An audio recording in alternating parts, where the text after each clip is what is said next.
Alright, let's see. Is this all good? Okay.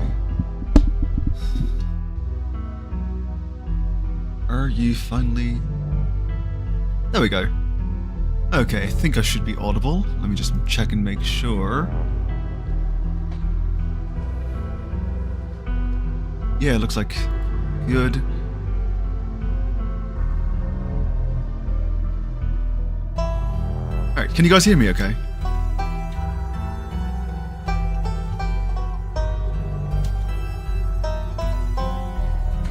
Alright. Settings. I want to see if I can shorten the delay between... No, I can't change the latency. Oh well, it's fine. Alright, just give me one sec. Wrong tube, sorry. Okay.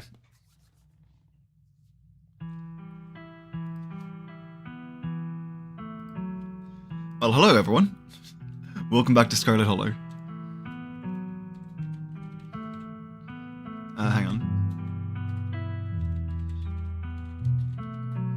There we go. Okay, should be all set up now, since I don't think I need to do any other announcements.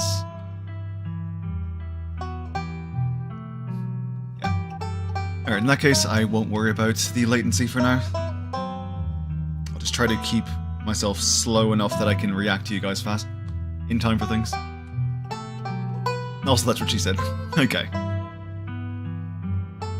Alright, so, if you remember from last time, if you watched, I got to town, offered peanuts to people, went on a cryptid hunt with a new friend Stella and her dog, and...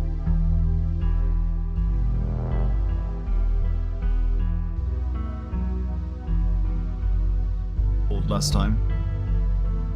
I'll hold off on that for now. But yeah, in time for the funeral, someone died. And now we headed home. So it's time to continue with chapter 2. Well, I guess episode 2.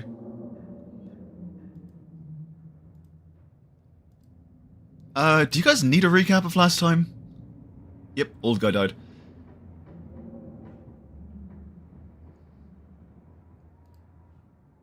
I don't know if... Oh, weird. Is my audio good now, or...?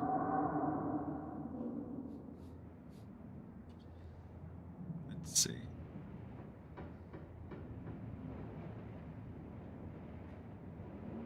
Weird. Let me know if that happens again. Alright, so no recap then. Alright, we'll just get into it. You open your eyes. The sun has risen, the birds are singing, you are still alive, and for now, you are safe. Your gaze wanders across the room, to the window and the woods beyond. You wonder if the monsters are lurking there right now, just beyond the trees, ready to pounce as soon as you leave the crumbling estate.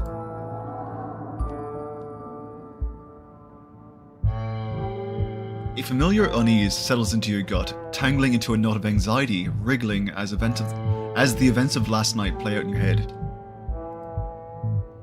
You can't help but remember Duke, slumped against the tree, pieces of him scattered across the clearing. You're not sure if you'll ever feel okay again after what you've seen, but you can't stay in bed forever. Hunger pulls you from the clammy depths of the mattress.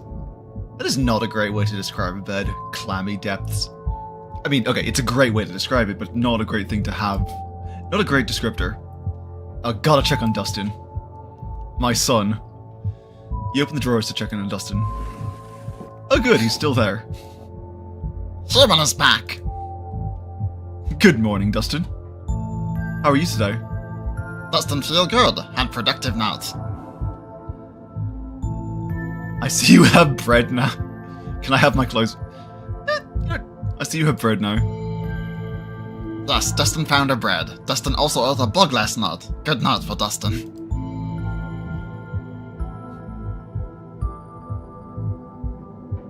That's true.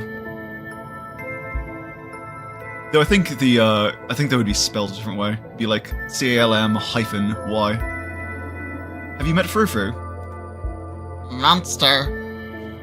Can I talk to you about something horrible that happened last night? Human can always talk to Dustin. What happened? I don't remember the voice I gave him last time, so this will have to do. Dustin is the best character in the game. But just wait till you meet Mayor. Wait till you meet Mayor Jimmy. I don't think he's in this episode though. I watched a man die. The woods are full of horrible monsters. I watched a man die last night, Dustin. When Dustin gets scared, Dustin pretends to be dead. Maybe if you pretend to be dead, monsters leave you alone. Maybe someone's friend also play dead. It was nice to. You know what? He can keep my clothes. I don't care. Look at him. He's so snuggled up in here. He happy. It's nice to catch up to you, Dustin. I'll leave you be. Oh. I love my son. My little possum son. Yes. Oh, she is the best. Oh, they're so good. See, this is why I chose the talk to animals trait for the stream, because it is just it's so good to be able to talk to all the animals. Poke her in the closet. Great, the doll didn't move during the night. Maybe it isn't haunted after all. Though after everything you went through yesterday, that's hardly a consolation. Dustin has Stitch voice. I know, seems correct to me. Look out the window. Hi Wade. Yeah, I see you, bitch. You creep towards the window, careful not to be seen by whatever might be looking in the garden. I think he sees me too. He's looking right at me. And there he goes. For a second you thought you saw movement. It could have been an animal. It could have been something else. Whatever it was, it's gone now. Leave the window. Yeah. Yeah, maybe after I wake up. Let's just, start the day. I haven't mentioned that I really like the cursors like a bone hand. That's a nice touch. The ads were less than 10 minutes. Oh, great. Sorry, I don't think I can control the ads from where I am right now.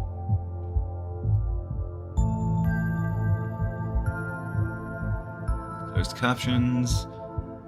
No, I don't think so. Yeah, sorry guys. I see, you're back in the kitchen. Frou-Frou eyes you from her favourite spot on the counter. Like the little monster she is. Her pupils dilate and her ears twitch. Her tails twitch. Her tails. Wow, okay. I see you are still here. How unfortunate. Excuse... Ooh, Gretchen sends her regards. I also wish I could bully Google. Gretchen sends her regards, bitch. Let's see. C'est célèbre toujours. I'm not sure what that means. I don't remember what toujours means. I know. Yeah, you know what? I agree. I will never. I'm not paying for you. I'm not paying for YouTube's. It's not YouTube Red, is it? I don't remember off the top of my head right now.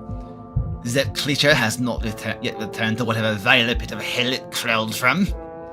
Merde. Truly ours is not a kind god. You silly American pig dog. Silently glare at her. Yeah, I don't want to be here either, bitch. Who would have thought we had anything in common? Hey. Did you know the police called me this morning? That wasn't quite her voice, hang on. It's less deep and more dead inside.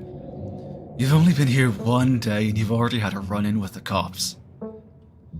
The cops don't matter. God, I wish I could say that in real life. I mean, I can, but...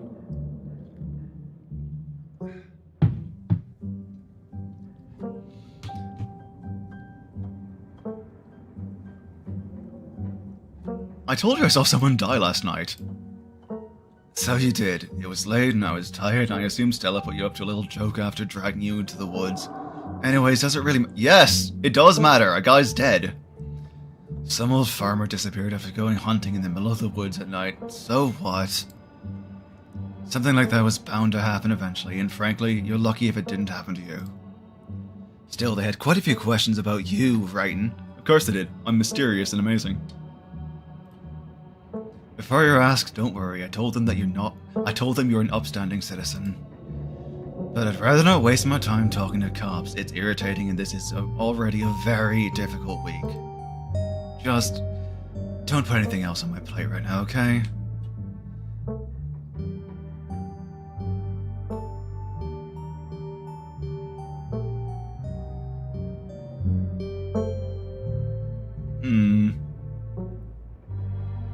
YouTube Premium, that's what it's called, yeah.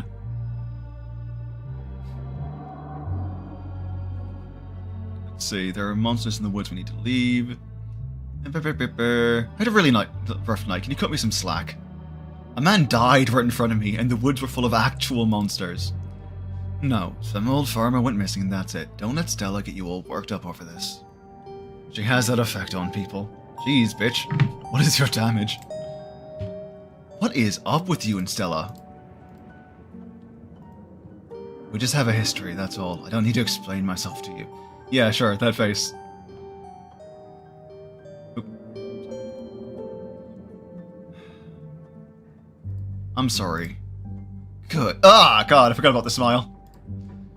Gotta get to work. But listen, you better stay out of trouble today. I want you home by sunset. I don't want to hear complaints. Just do what I ask and we won't have any more problems. Oh man, I forgot. I should have asked her if we can hang out. Shit. She takes a few steps toward the door. Sunset. Yep, gotcha. Your cousin huffily exits the kitchen. Her footsteps fade down the hall, ending in the characteristic creak, then slam of the front door as it opens and closes behind her. Once again, you are the only human in the estate. It seems you'll make a habit of bad first impressions, no? The cat chuckles mockingly. Time to start your day. Well, obviously, PB&J first. Delicious. And that's that. Should I... Chat, should I go into town? Should I go into the garden and see if Wade is still hanging around? Vote now. There is no voting. You can just tell me in the chat, but... I guess cast your votes now. Whatever.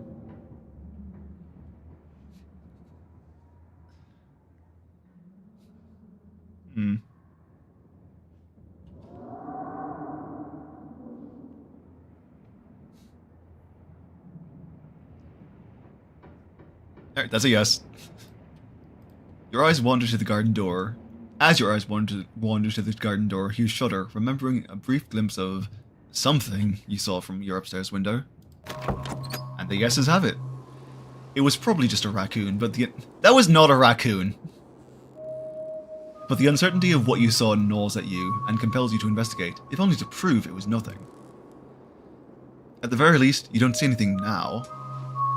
I see this weird fawn statue thing, but I guess that's not... Hell no, go back in time. That's hilarious. I'm going to investigate further. Ah, we have our own, apparently, family graveyard. Neat. You wander further into the garden, trying to pinpoint the spot where that thing had been lurking, if indeed there had been a thing to begin with. Explorer, take it all in. The garden is peaceful, but undeniably eerie.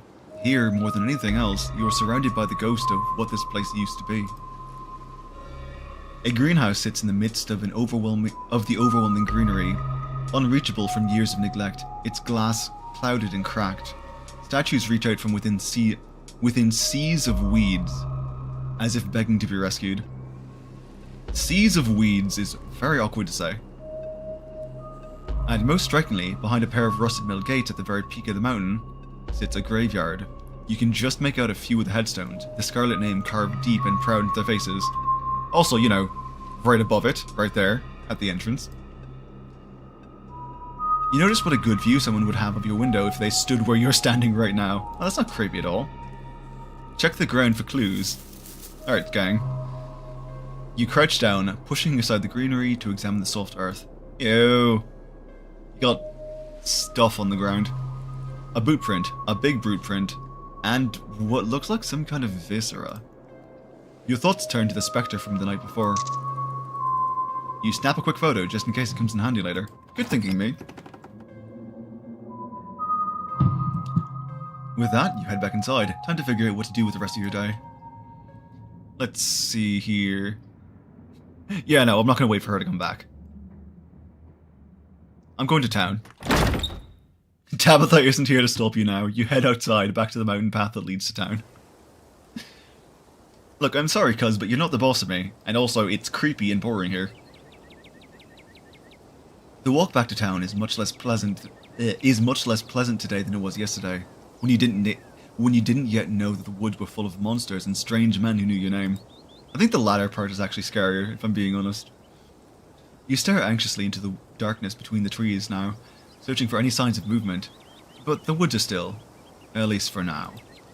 Continue down the path, obviously. The autumn-tinged mountains, sprawling for miles in every direction, now feel less like beautiful scenery and more like the walls of a cage.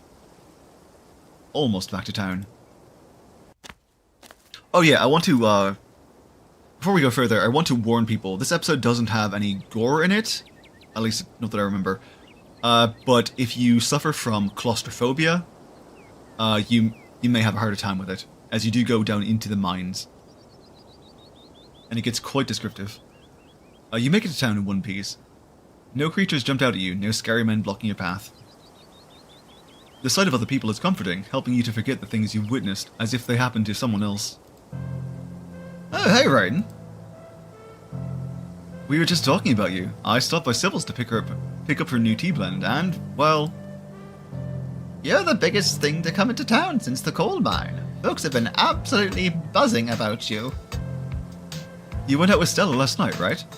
Did something happen out there? She barely even waved when she walked by.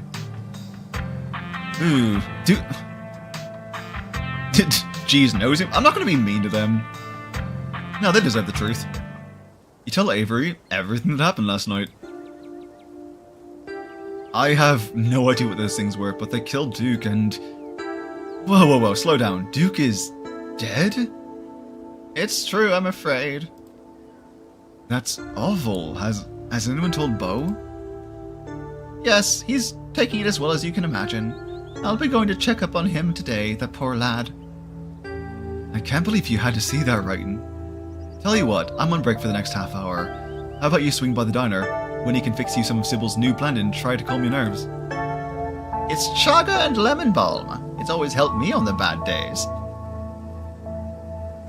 And if you need to talk about what happened, I'm all ears. Anyway, it's up to you. See you around, Writin. See you, Sybil. Take care now. Oh, sorry, no. Take care now, Avery. You know, she's actually secretly dateable. Like, you can actually...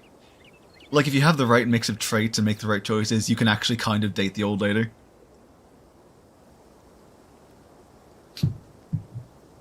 If you're into that. I'd better get back to it myself.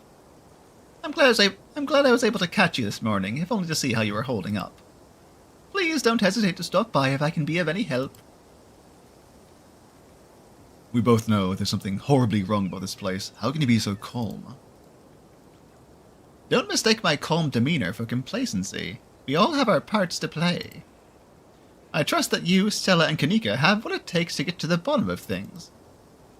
I'm so sorry to cut our conversation short, but I've got things that need tending to. Stay safe, Writin, and God bless. Well, thank you. And with that, you were alone on Main Street. What to do with the rest of your morning? Might as well swing by the diner. I've got a hot date. You know, I've never been in a diner, but this is kind of what I've always imagined they would look like.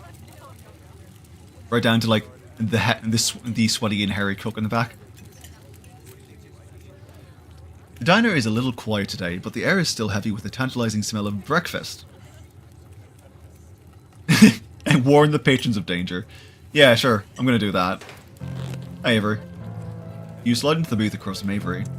Hey there, stranger. Hey, Winnie. Before you can exchange words, Winnie sidles up, a fresh mug of tea in hand. Heard you might need this. The answer to 29 down is oink, by the way. What? But the clue is pen sound. How is that a sound of pen, mate? Wait, pen? Like, are you kidding me?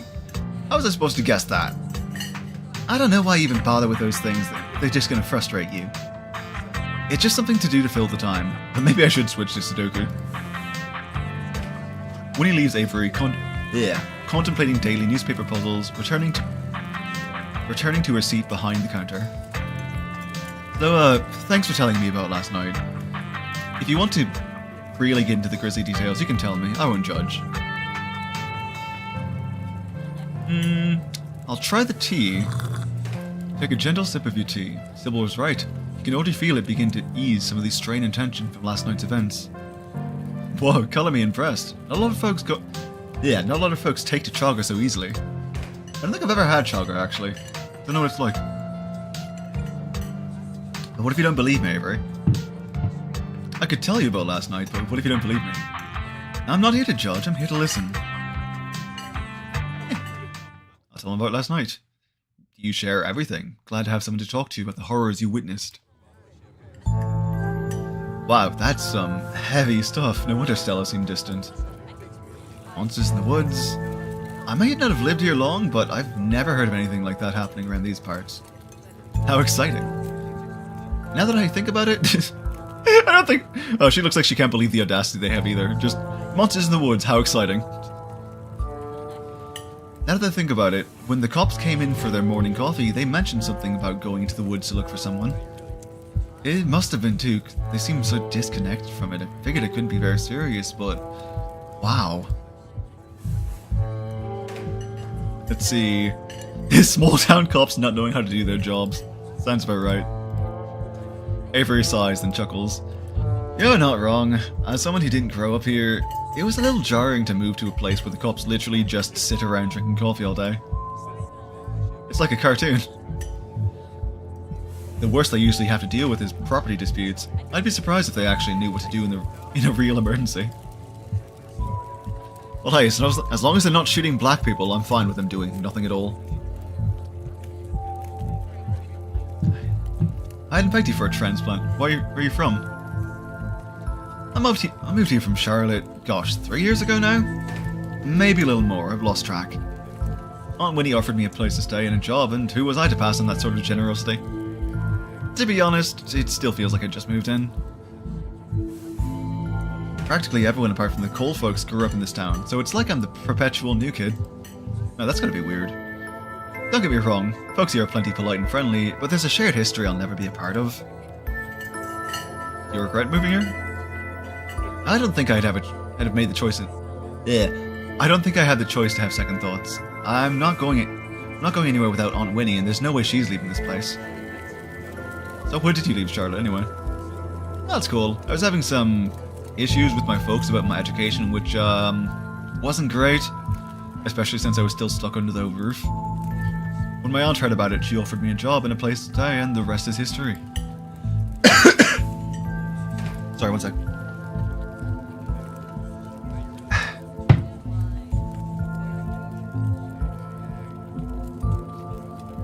I get it, I felt out of place the whole time I've been here. Folks in the hall have been plenty friendly, but life here is so different than what I'm used to. It's hard to explain, but I don't feel like I belong. Exactly, there are worse ways to be, but I'm not sure I'll ever entirely feel like I belong here. Say it's... Man's dead, Avery. Exciting doesn't have to mean good, but nothing ever happens around here. Aw man, looks like my shift is starting. I hope you're doing a bit better. Maybe the chaga's had a chance to start working its magic. Magic, you say? So it's magic tea from a witch. I'm gonna keep my ears open for you. The diner is where everyone comes to gossip, so I hear a lot about what goes on around here. I'll let you know if anyone mentions those monsters or anything else strange or unusual. Avery slips out of the booth, giving a friendly halfway before disappearing into the back. You leave the diner, ready to continue your day. Let's swing by the general store. This is your first time seeing the general store in the light of day. A young man sits at the table by the register, too preoccupied with his phone to care that you stepped in. Do I offer him my boiled peanuts, or will I seem uncool? Ask her. If I want to buy chips or something, do I talk to you, or... He sighs. I guess, yeah, Kanika decided to skip work today, so of course whatever plans I had don't matter. Just take the chips, I don't care. Wouldn't that be stealing? If Kanika cares about running the place, right, she can hide. Okay. We make most of our money on bulk orders anyway. A bag of chips wouldn't make a difference. Yeah, I'm not gonna steal. Have it your way. I will offer him my boiled peanuts. The young man looks upon your now quite pungent bag of peanuts, curls his lips in disgust, and returns to his phone. Yeah, that's about right. Yeah, I'm done here. Bye. He doesn't respond as you turn and leave the general store. What a nice kid. I'm sure. You enter the former town hall. Sorry. What once must have been a stately foyer has since been converted into rows of shelves. Meeting rooms and offices long ago gave way to assorted reference collections and reading areas. That sounds awesome. Also, this is really cool art, actually. Reading adventure. God, I should visit my public library again sometime soon. I haven't been there in a while. I have a card and everything, just don't really go. Oh, hey! Shush, Stella, yes. This is a library. Fancy seeing you here. We're trying to research the creature we ran into last night if you want to join. Sybil says she was waiting for you to get in town, so I assume you all caught up on the ditchling stuff. Ah, ditchlings. Okay, we did learn what they were called last time. I forgot. Welcome back to our little team, Writin. Gretchen, my beloved. Did you send my regards to that foul feline? Don't worry, Gretchen. I told Frou all about it. Wonderful. I hope she stews on that for a long, long time. Did you just try to talk to Gretchen about Tabitha's cat? It's not the first time. They talked to Gretchen yesterday and said some wildly insightful stuff. I don't know if I didn't know any better, I'd say they can actually talk to animals. That's because I can. One paranormal mystery at a time, please. Hi, Owen. Good to have you. Yeah, just in time. Just in time for girl talk. By which I mean, cryptid research. My goodness, whatever happened to common decency? You can't go around telling someone they look unwell. You look marvelous, right? Well, thank you, Gretchen. You look marvelous too.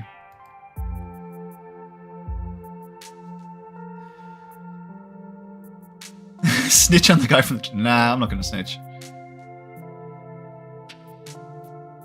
I've never done a Scooby-Doo before. Okay, gotta. Kanika, you can't just tell some... God, which one do I do? Do I say Scooby-Doo or do I tell her that she needs to be more polite? Chat, tell me what to do.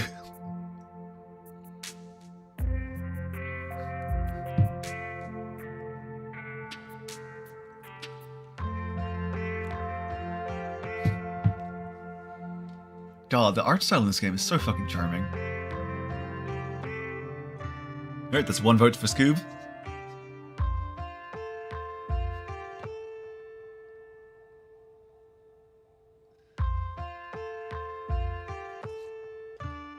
Also, Kanika is so fucking pretty, holy shit. Alright, I'll go with Scoob because no one else is really adding anything.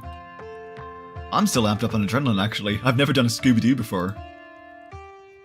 Some creepy old guy with a real estate scheme and a bad costume is at least a little more believable than monsters and curses. Wouldn't that be a relief? If Writin's antics are anything to go by, we've already got our talking dog. Wait, am I the talking dog or is she? Whatever. I do so wish you could understand me, Stella. Anyways, I guess we should get started.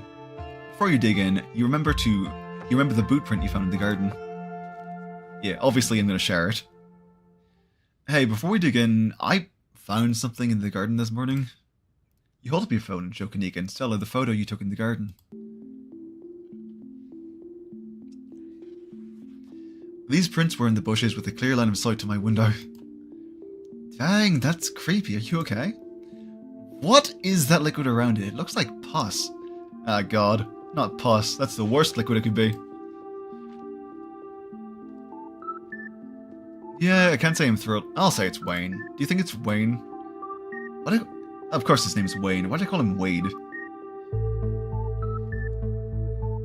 That creep who keeps coming around my mom's tea room?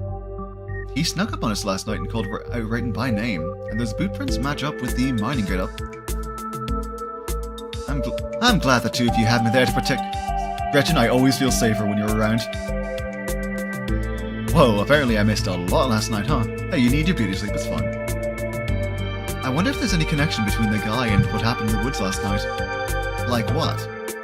Yeah, sorry I can't do a lot of voices for everyone, but there's no way I'll keep track. I mean, I don't have anything specific, but we do have that whole prophecy of impending doom angle to explore, and this photo is weird. I can't stop thinking about those splatters in the ground. If he's sick, maybe it's from the creatures you encountered. Hang on guys, I need to turn the volume down a little bit. It is very loud for me right now.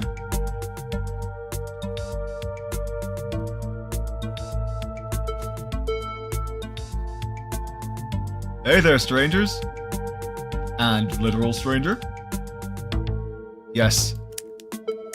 My dear librarian, a peanut for your troubles.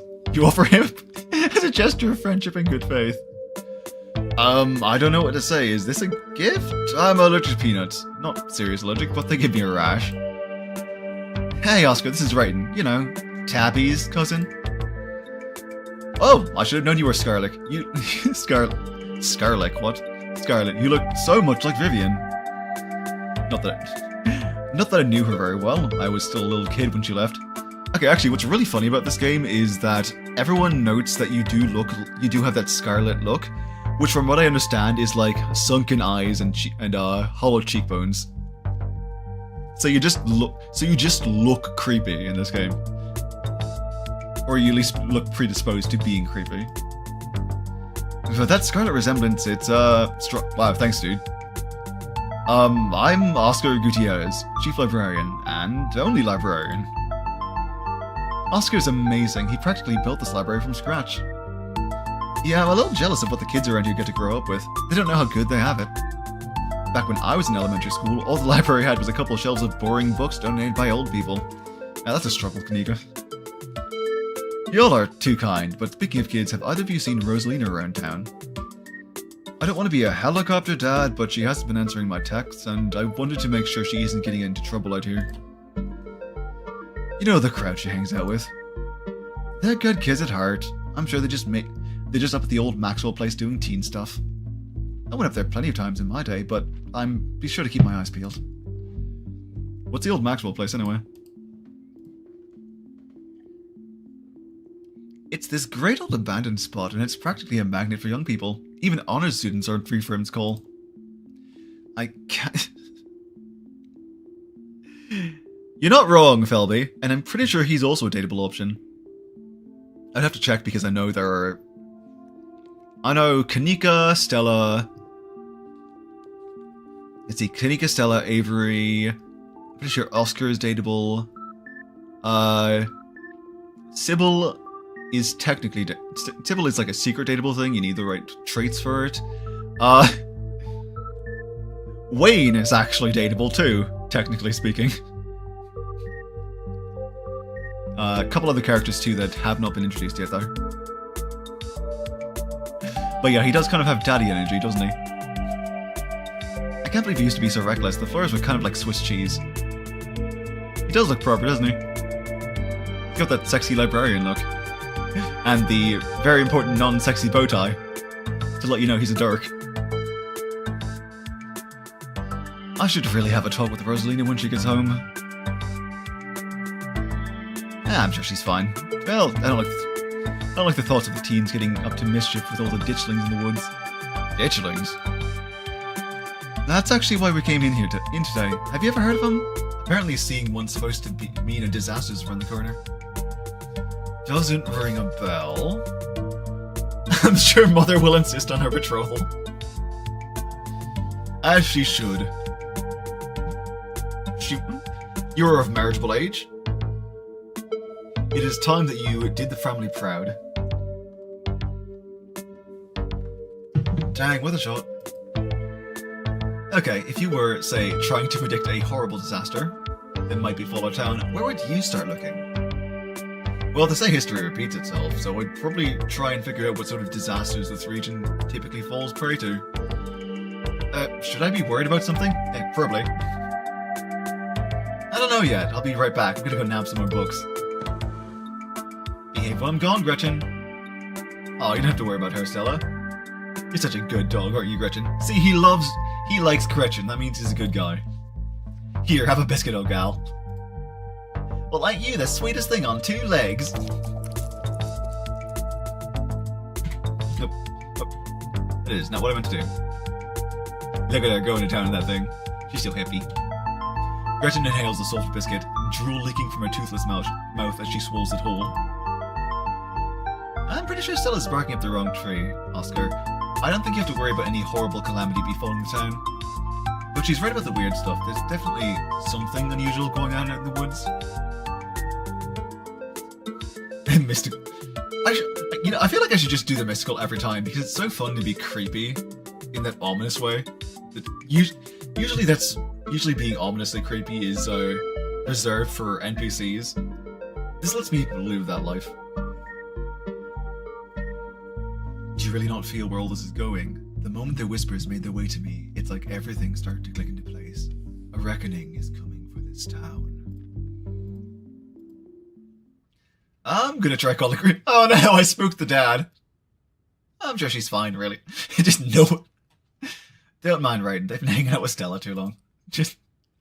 Rosalina's a smart kid. She knows better than to go around getting into trouble, and we'll make sure to keep her eyes peeled.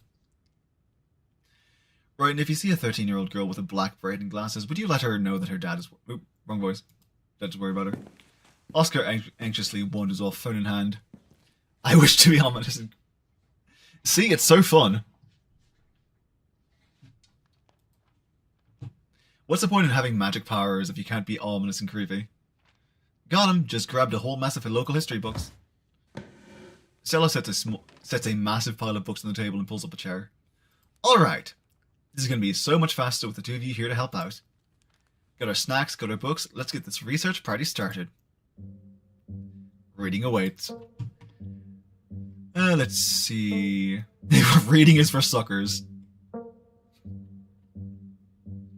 Now, let's see. Veins of the Scarlet, history, blah, blah, blah, blah, blah. Forced into retirement at age 50 due to a war injury from his time in the Indian Wars, exacerbated by a short stint serving as a captain in the Confederacy. Silas Scarlet also lost his eldest two sons in that bloodiest of wars, leaving his third eldest son, Andrew Jackson Scarlet. What a fucking name. Under his leadership, the mine prospered, undoubtedly in part due to the growth of the railroad industry. Managed to evade the local unions for decades, making them one of the most profitable... Oh, good. I fucking hate him already. Andrew Scarlet built the surrounding town into what it is today, with expensive stone buildings, a bustling main street, and overseeing it all, the elegant Scarlet estate that was, until 1895, the largest and finest feat of architecture in the region. Culminating in the tragic collapse of 1918, it was found that Charles Shaw, the co-manager of the mine, had loosened security measures to increase production during World War I, resulting in a failed collapse and the deaths of over 160 men. Whoa, shit. 160 men and boys, some as young as 10. Jesus Christ, okay. The casualties included Andrew Jackson Scarlet's son Theodore, his brother Enoch V, or is it Enoch V Scarlet? I can't tell, actually. Who had just taken over for their aging father during the bustle of the war, managing to pull the mine from the brink of ruin, thereby saving the town. I mean, okay. So this is how your family made its fortune. Yep, bastard money. Let's see. Silas Scarlet, soldier, woodsman, leader. Let's see. Silas Everett Scarlet. I've never seen any character with the name Silas who isn't a bastard. It's just a bastard name. Like how Ethan is the name for guys who will soon be very, very, very tortured.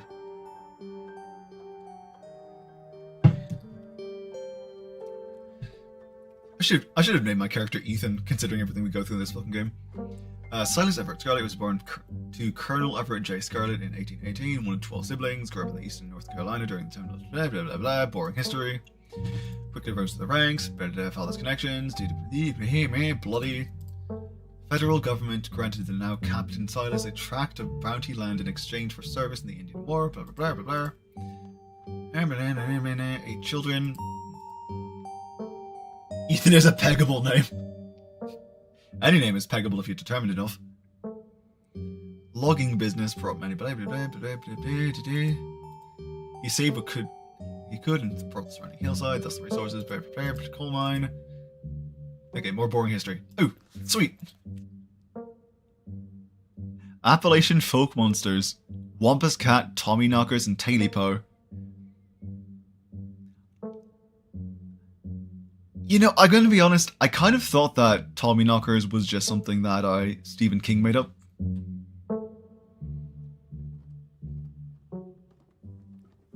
I've never heard of the Septimus Heap series, unfortunately. But I'll take your word for it. The Wampus Cat. Often linked to Cherokee legend, some cite the Wampus Cat as originating with the story of a woman who sought vengeance against a monstrous cat demon for driving her husband mad. She hunted it down and by wearing a bobcat mask, tricked it into using its own vile magic on itself, freeing the people of the region from its evil. Others say the creature comes from the story of a woman who wore the pelt of a wild cat to witness forbidden hunting rites. The hunters of her village gathered to perform the rites, and she watched in secret from underneath the cat's pelt, but was soon discovered. For her indiscretion, she was fused with the pelt and transformed into a creature that was neither human nor cat. Oh my god, she became the first furry. Her calls are those of great sadness and serve as a warning to anyone who dares to go against tradition. Yep, sounds like this. Sounds like something they'd write about a furry.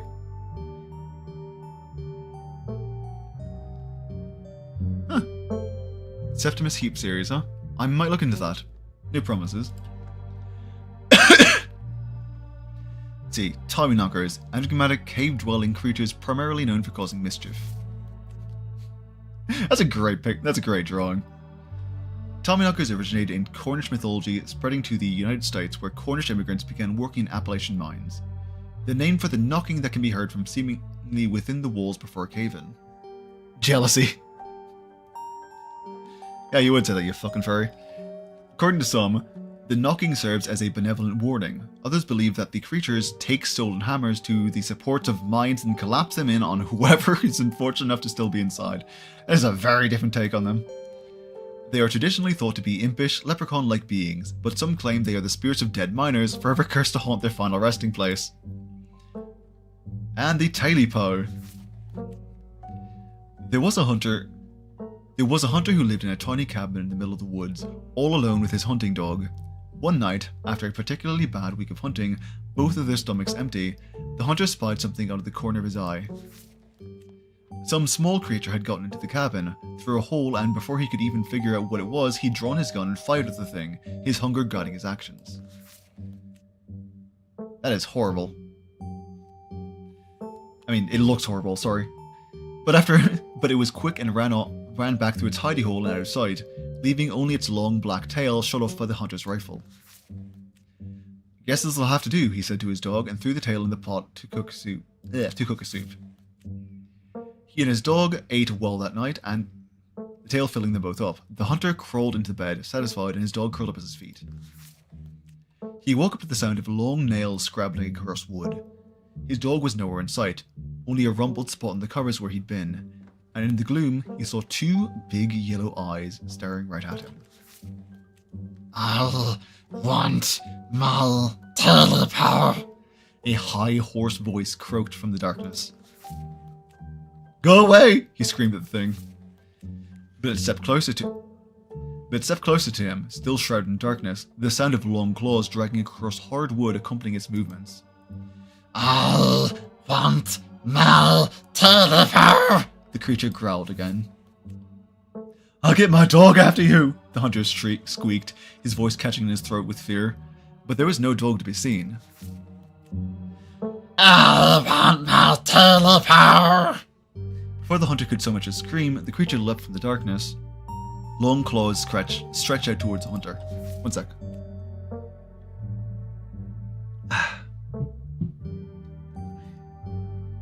Is it a bad time to say what, Whist? If you say would, I swear to fucking God. No one is sure what the creature did to him that night, but the next morning, all that remained of the hunter was All that remained of the hunter, his dog, and his cabin was a chimney standing alone in the woods. Yeah, I think I'm done here. Close the book. Check in. I fucking knew it. I fucking knew you would say that. Alright, if we're going with what Kanika's mom told us last night, I think we can rule out any natural disasters that brought as what brought the ditchlings here. But not nuclear incidents. Looks like our state has a history with those. What about y'all? Find anything? Cat! It's a kitty. Before you can respond, a handsome black cat leaps on the table. Almost on instinct, Stella slams her book shut. Aw, hey Pixel. You might want to keep your book. Might want to close your book. He loves to rip up any paper he can find. Pixel, my dear, it's been too long. How have you been? Hungry. Did Stella bring the good stuff? Don't worry, little guy. I didn't forget your treats. Oh yeah, snack time. Crunch, crunch. Crunch. Crunch, crunch. Oh, look at him go. Look at a happy little cat. Look at that little bastard. Sorry if Pixel's bothering y'all. Hopefully he hasn't gobbled up any of our books. You can't stand the thought of that people might pay attention to anything that isn't him. That is the most cat thing.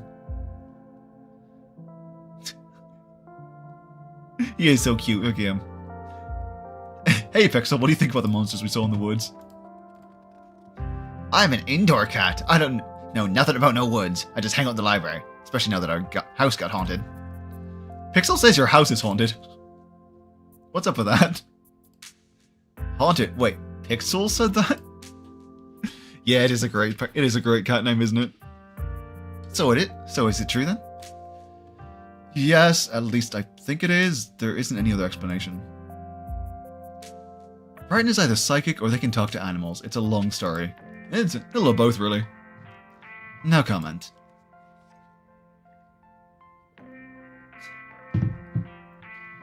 We've been living in the library for a little bit. It's been great. Way more snacks, way more oh, wrong. Sorry.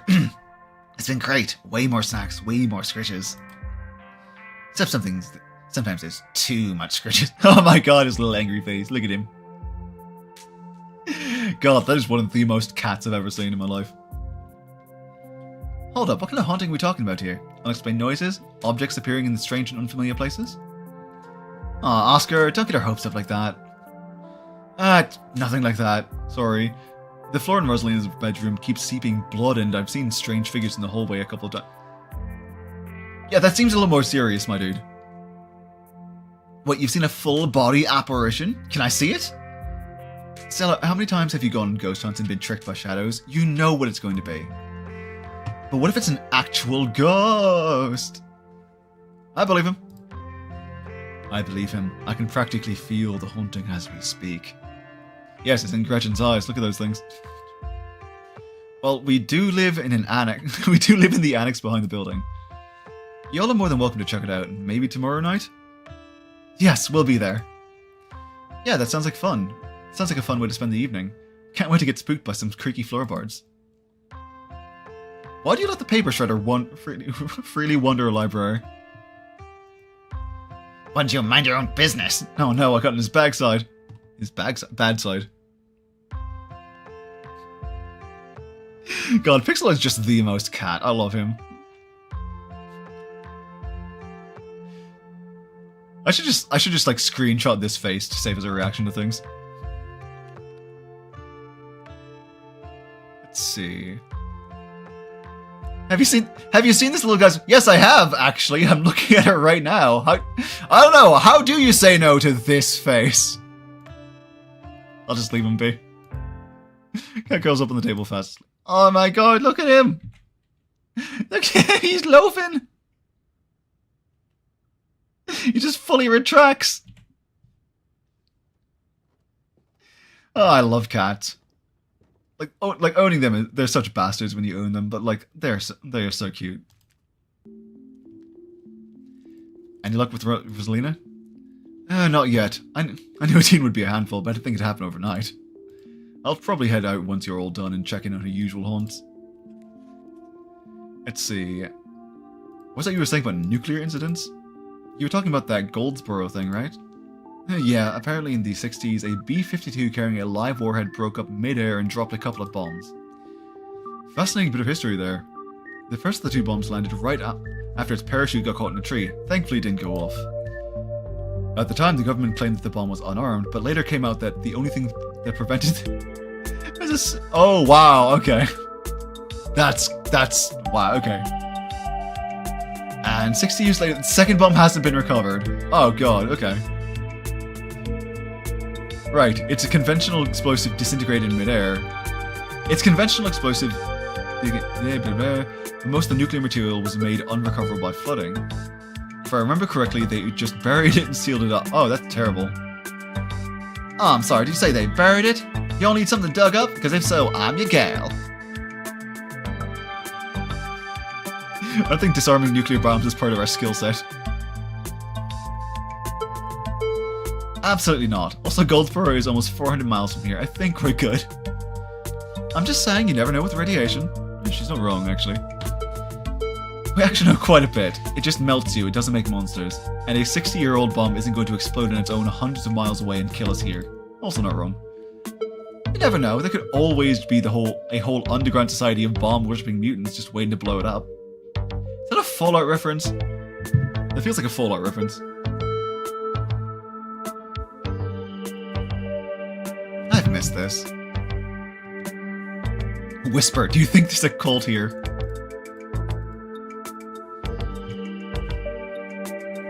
Maybe the ditchlings were actually nudists doing a weird ritual. Oh my god, yes. Our heart, very funny. You were there with me last night, Writin. You know as well as I do whatever we saw, it wasn't human. You're right, I do know that. See, talk about Writin Scarlet, about the coal mines here. I get cold sweat just thinking about being in a place like that. I feel for the guys who work up there, I could never. Speak for yourself, I love a good crevasse. That's what she said? Let's see. What happened after the mine collapse? The book just kind of glosses over that. There was a union for a little bit, but it didn't last. There's not a whole lot of written about the path. There. Sorry, hang on guys, need water.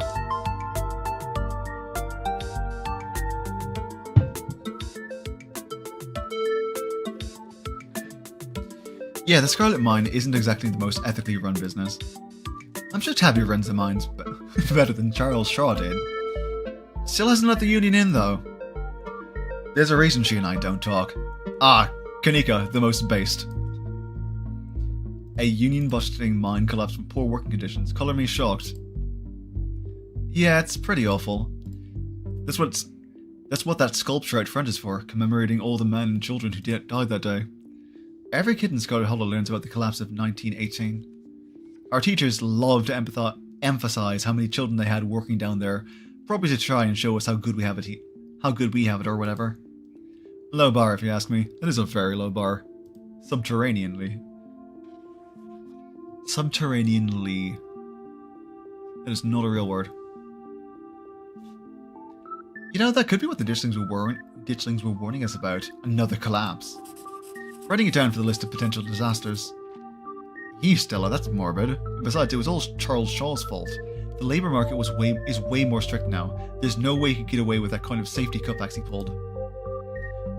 Y'all don't actually think the mine is about to collapse, right? No, I don't think so. Whew, had me worried there for a second. I hate to give Tabitha any credit, but the mine is safer now than we had it back then. Still, what a horrible thought. You never know. You guys really have a bone to pick with Charles Shaw. No, that's what happens when someone directly causes a monumental disaster, especially in a small town like this. People tend to spit when they hear your name. Yeah. He got run out of town on a rail, you know. And that's not a figure of speech. Back then he literally... Oh my god! That's what that picture back there was depicting? Huh. He got off easy, if you ask me.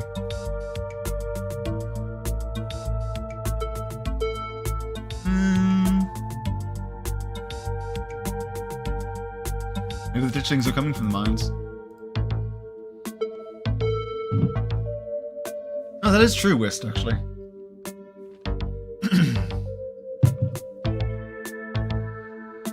Subterranean creatures, the miners accent. Not gonna lie, at this point, I believe that. It's certainly to tick off a bunch of cryptid boxes. The mines have been active for over 150 years. I'd be surprised if they only managed to dig up something now. You guys seem pretty serious about this, huh? Nice little smile back there. Let's see, Silas Scarlet. Rich guy in the sky. Yeesh, I figured old money from the south wouldn't be great, but he sure did some things to get where he was, huh? That book is a perfect example of why you should use multiple sources for your research instead of trusting the first thing you read on a subject. Yep, dude was a monster. The mines made a lot of money during the Civil War too, and you can probably guess which side of North Carolina... which side a North Carolinian business owner would be working for. Yeah. Sorry you're related to him. Me too.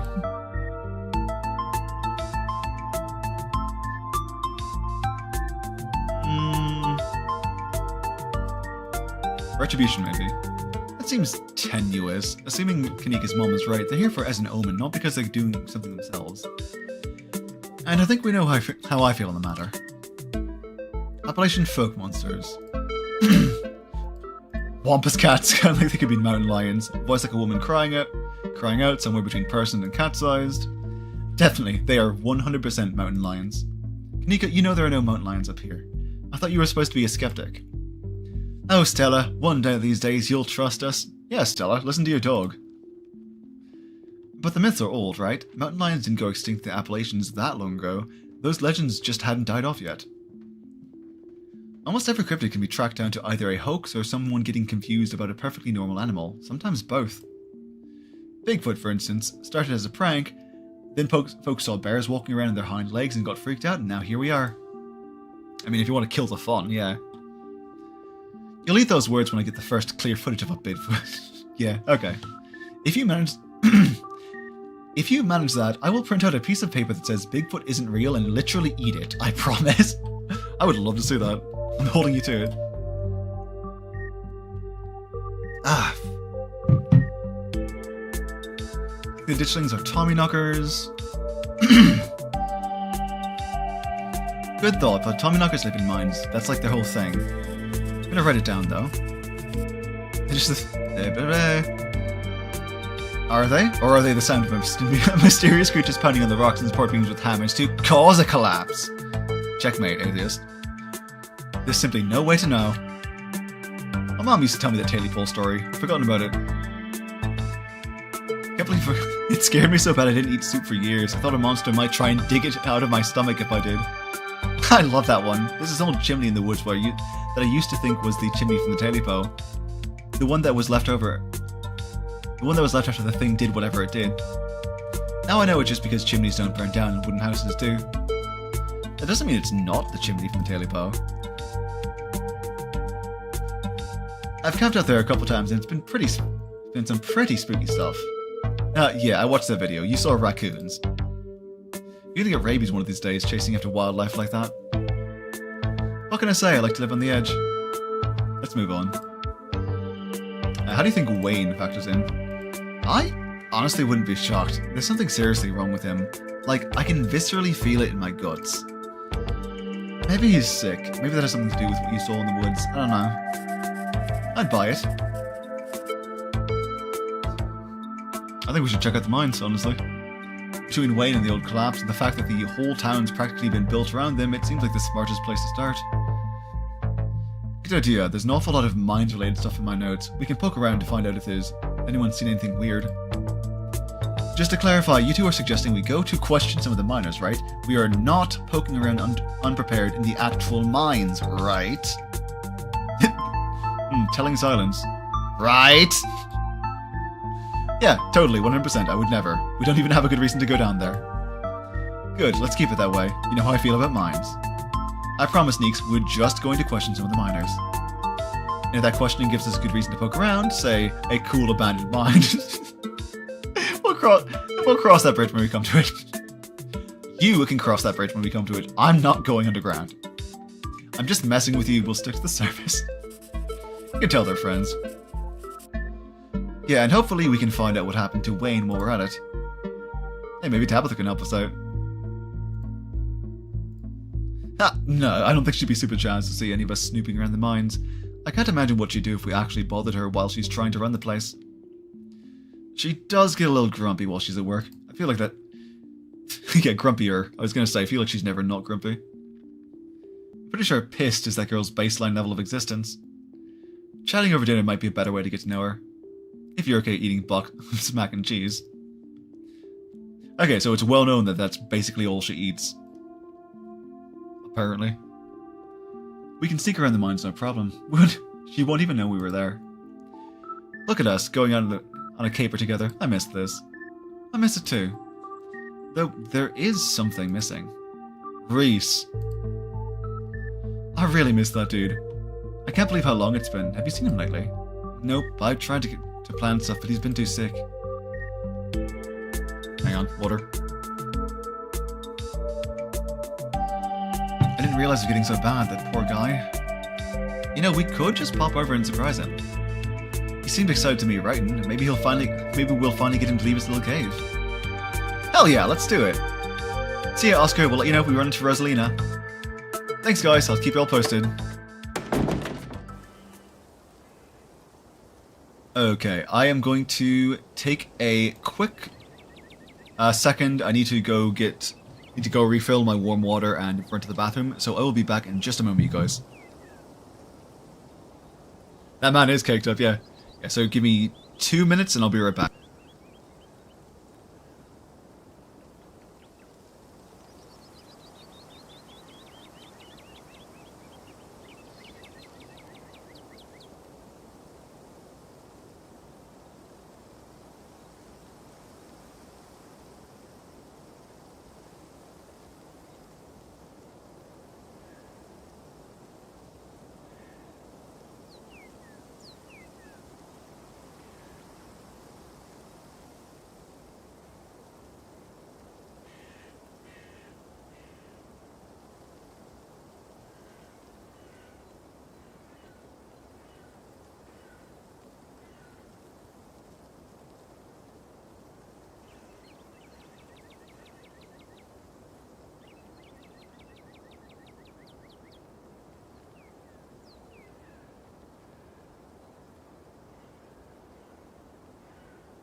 Okay, I'm back. Thanks for waiting, people. Sorry about that. I took a friend's advice and have a mug of warm water, well, sort of hotter water, heated water with with a spoon of honey mixed in to help with the throat thing, and it's been helping. But I worked through pretty much all of it in the last hour, so just need to refill that. Anyway, Reese's home stands at the edge of the forest wall, an isolated buffer cushioning the rest of the town from an unending wilderness.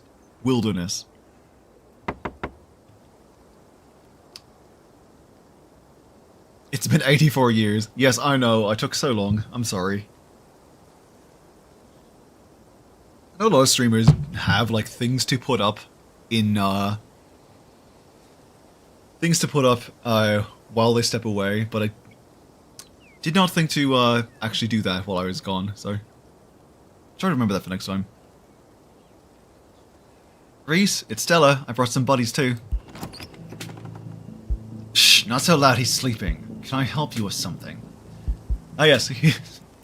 This would be another character that you can potentially date, apparently.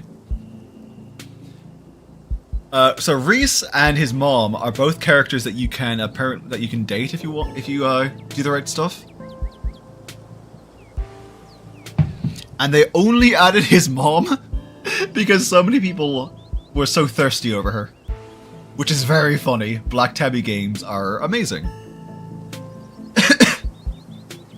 The woman in the doorway stares directly into your eyes. You can practically feel her simmering irritation washing over you. Hi, Dr. Kelly. We were wondering if it would be okay if Reese could come hang out? Nothing strenuous, we promise. I'm not going to wake him up. If he's sleeping, he probably needs it. Whatever you two have planned is probably beyond what he can manage right now anyways. Oh no, poor Reese. It's just been so long since either of us have gotten the chance to hang out with him. I'm sure he'd Writin would get along super well too. Offer my boy. Oh god. I feel like she might smack me with him if I do.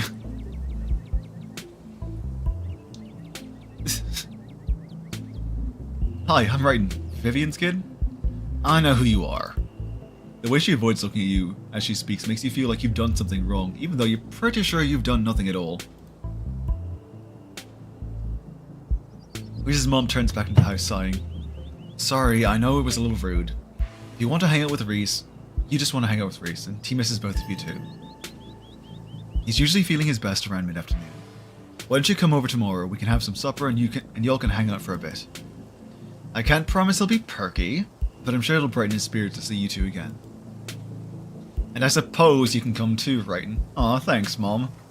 I should not call it. I'm not going to call it that. Thank you, Doctor. Please don't hurt me. That would be great. I can bring a side dish. Maybe deviled eggs? Does he still eat those? No, eggs are a little too much for him. They don't settle well. And you can leave the cooking to me. I know what he can handle. Okay, I'll bring soda then. That's not... Okay, yes, fine, you can bring soda. Nothing with caffeine. Ginger ale, preferably. Oh, and leave the dog at home. She might cheer him up. You know they have those therapy dogs in hospital... No, dogs. Well, I never. The absolute gall. People don't use the word gall enough. I feel like they should. People should use the word gall more. Thanks so much, Dr. Kelly. We'll stop bothering and I'll see you later. Dr. Kelly nods in acknowledgement and quickly shuts the door. The sounds of several locks clicking into place can be heard from within. God, that woman makes me so nervous. You and me both. She used to be so nice when we were kids. So he's a cat boy. What? No.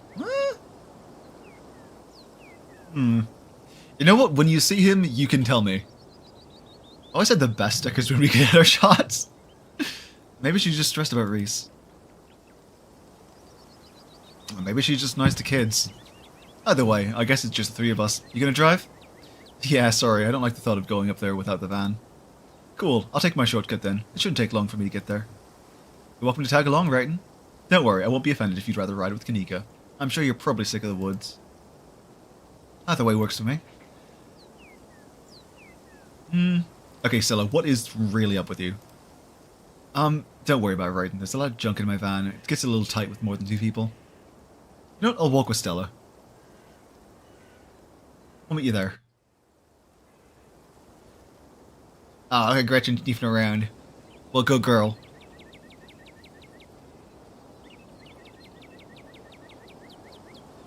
The woods are calm and serene compared to last night, though you can't help but feel that danger lurks just beyond the trees. Hey, thanks for coming along with us. With Gretchen and me, I mean. I hope I haven't seemed too cold about everything that happened last night. The truth is that I'm barely keeping myself together. I just don't know how to let it out. Duke died out here last night, and I can't stop thinking that it might have been my fault. If only I didn't drag you along into the woods, and if only I did anything when everything went sideways. She didn't do anything wrong, I just wish she could understand that. She's such a good girl. Stella pauses, searching for what to say. It's like there's this guilt boiling under my skin, but the only way I can process what happened is by turning off the part of me that feels things. When I'm around other people, it's like I think of Duke dying as just a thing that happened. Like it's just another part of like it's just part of another video. Because if I actually admit to other people that I feel something, then I'd have to admit to myself that what happened is my fault.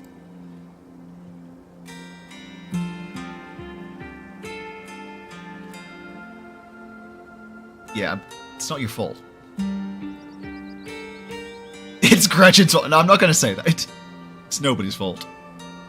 You and Gretchen have gone to the woods at night dozens of times by yourselves. Nothing like this has happened before. How could you have known?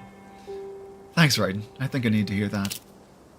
This conversation comes to a dramatic halt with you, Stella, and Gretchen all whirling to face the source of the sound. A bird! Let me at it, I can get it! Back off, dog. This is my stick. Whoa, calm down, girl. It's just a bird. The same probably goes for the 2 of us. I guess we're a little on edge. I feel like I should have given the bird a different voice. Whoa, back off, dog. It's my stick. Nah. Not much further. Kanika casually leans against her van as you and Stella emerge from the woods. Hey. Y'all have a good walk? Yeah, it was great. I mean, not that you were missing out or anything. You didn't run into any of those creatures, did you? Nope. That makes sense. They're probably nocturnal. I don't know if I should feel relieved or disappointed. But we're all here. What's the plan? I guess we just talk to people. I guess so. I should probably be on lookout duty. I'm a bit of a persona non... Oh my god, look at Gretchen. Look at her. Got her ears all the way up. She looks like a dopey little bunny rabbit. I love her. Tabitha? Yeah, I might have tried sneaking in to talk to her a time or two too many. And Gretchen makes it extra hard to be sneaky. What can I say? I thrive in the limelight. You do, you diva. I love you. Shine on. We're probably less likely to get caught if only one of us is snooping around down there. Well, if Stella's on lookout, yeah, well, what's the third person doing? You know those cheesy... You know those cheesy rom-coms where someone wears an earpiece on their first date? Whoa, do you have some kind of surveillance rig in the back of your van? That I didn't know about? What? No. I have a pair of earbuds with a really good mic. We can just do a group call. I love Kanika. She's... She's so real.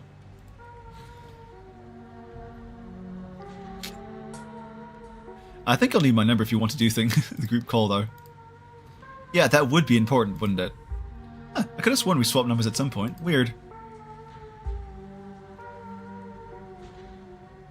I guess we really should have done this sooner.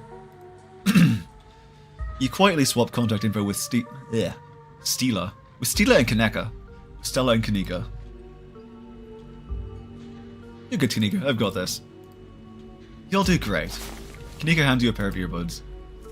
We can feed you questions if you get stuck, and Stella can give you tips. Yeah, give you a heads up if Tabitha's on her. Yeah, Tabitha heads you away. Dang it, I'm stumbling over every word today. Dang, I've missed doing this sort of thing with you. You're so thorough. Aw, thanks. I do my best. I guess we should part ways and start the call, yeah? Stella and Kanika break off, leaving you alone at the entrance to the mines. Your phone buzzes. Hey, can you hear us? Try saying something. Something. They chuckle on the other end of the line. Alright, cool. Nothing to do now but enter the worksite. Alright, let's go. Pass through the unlocked fence and enter the property of the Scarlet Hollow Mine. I mean, technically I'm part of the family, so I can be here. I'm in. Alright, Morpheus, good to know. Hacker voice, I'm in. I feel like yeah, let's talk to the miners. You approach the nearest group of miners, a blonde woman, a broad-shouldered man, and an old-timer. The uniforms identify them as Harrison, Davis, and Zax.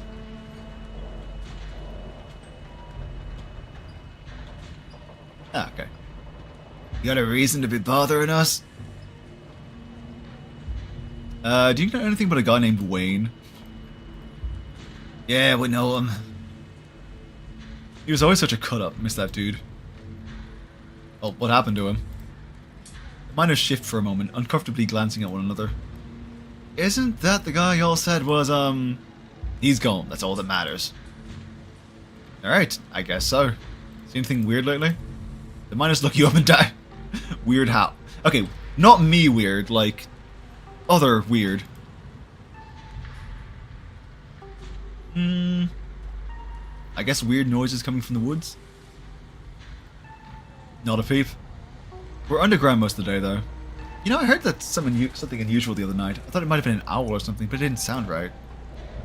It was an owl. You're just not used to local wildlife yet.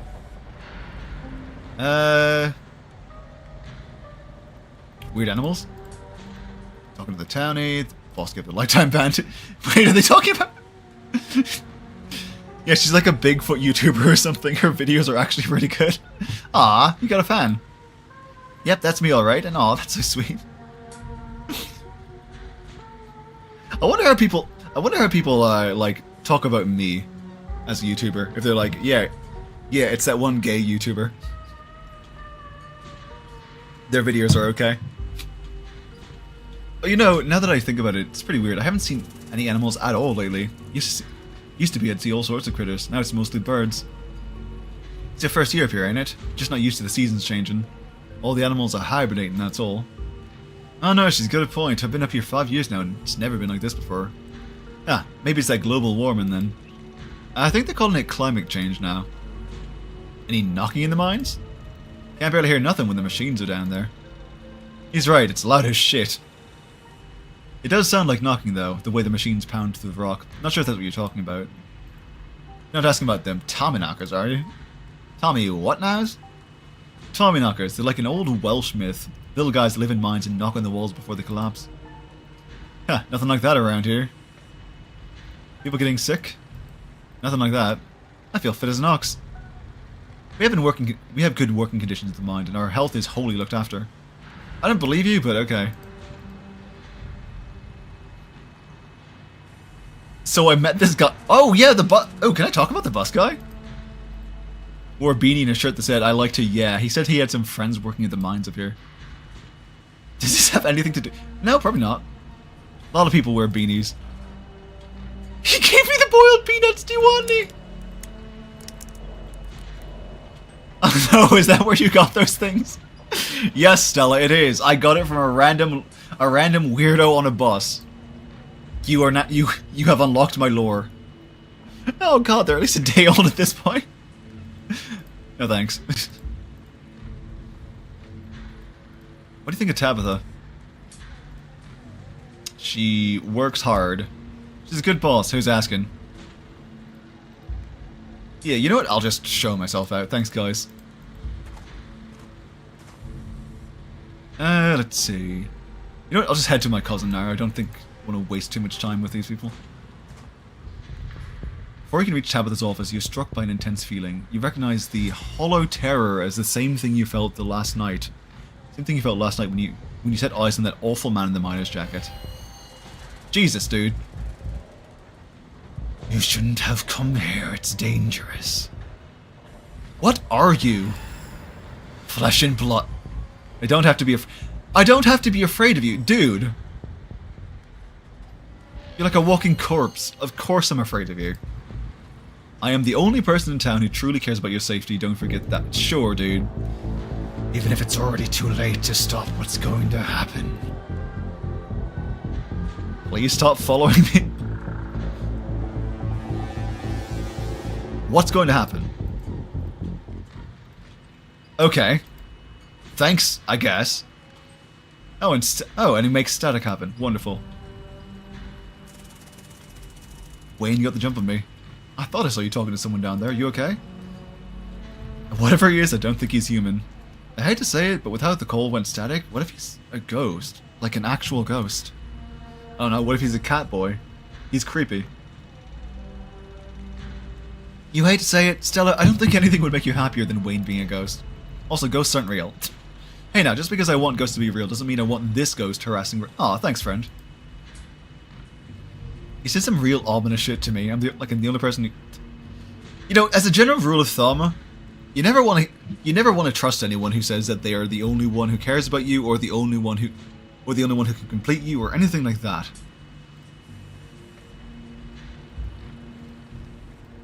What the hell is that supposed to mean? See? Yeah, I care about your safety. Yeah, let's just go ask Tabitha about it. If you're sure, tipping her off might make it hard to talk to anyone else. Yeah, let's just go find Tabitha.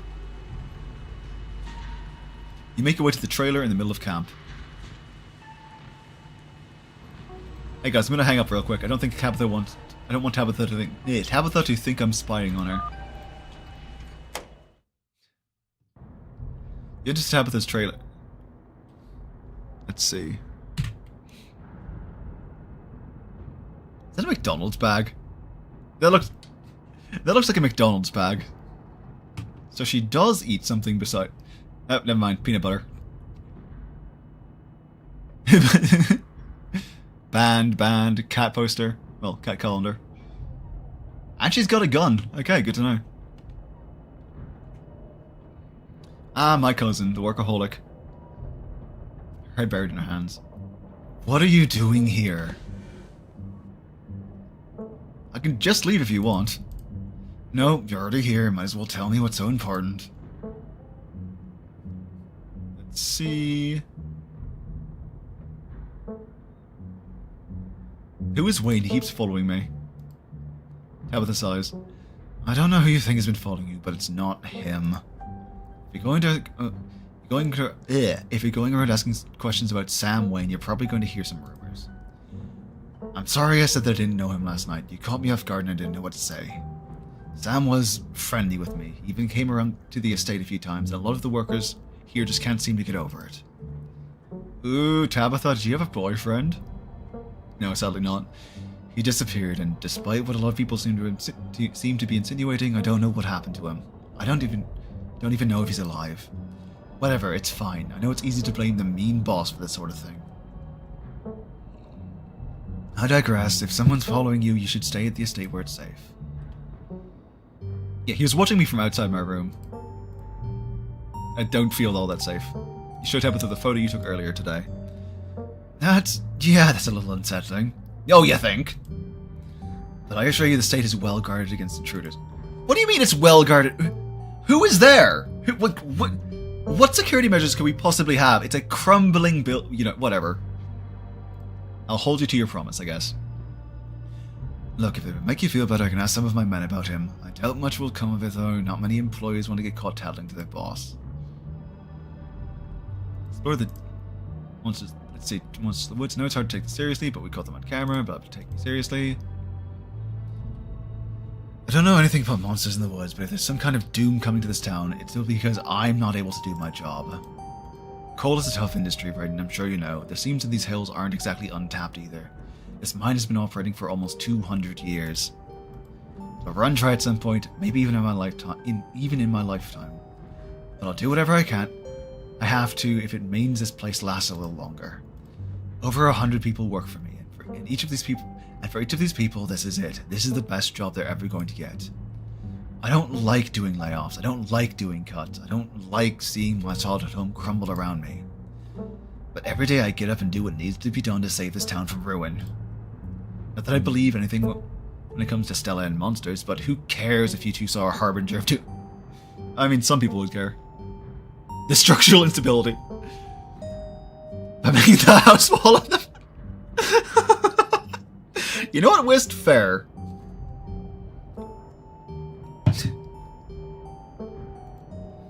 I see that every day. Huh. I'm kind of swamped right now. I was actually getting ready for a big meeting when you walked in, but if you want, I can you just wait here for an hour or so and I can swing back when I'm done and pick you up. Just don't go around bothering my man. Don't move a muscle. Don't so much as make eye contact with them. They're supposed to be working. I'll see you then. She leaves the room. As soon as she's gone, you place Kanika's earbuds back in your ears and redial the group. Hi, is everything good?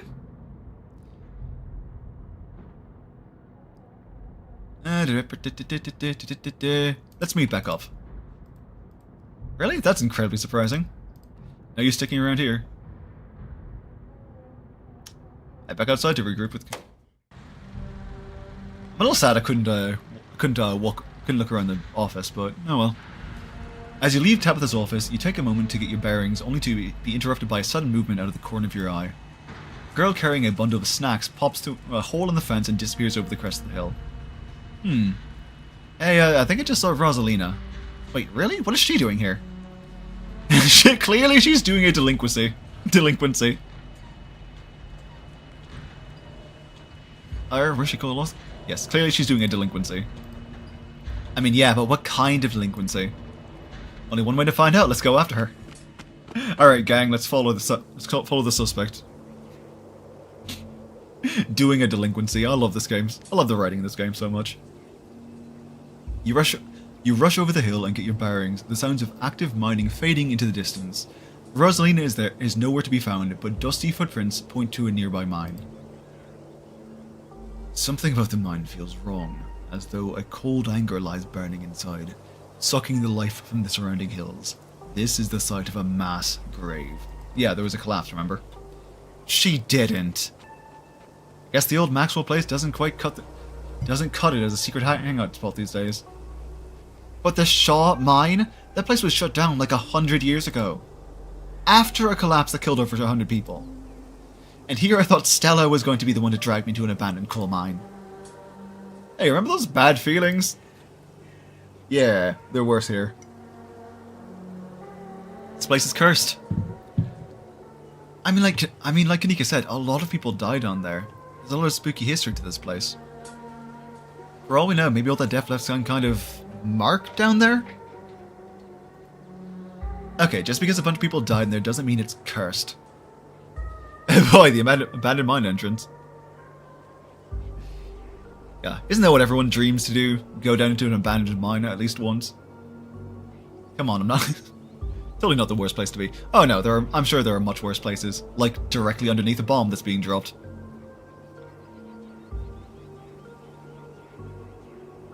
Or being glared at by both Tabitha and the doctor at the same time. Go on, I'm not gonna let Rosalina get hurt in there. Even if it means I have to go underground. You're very brave.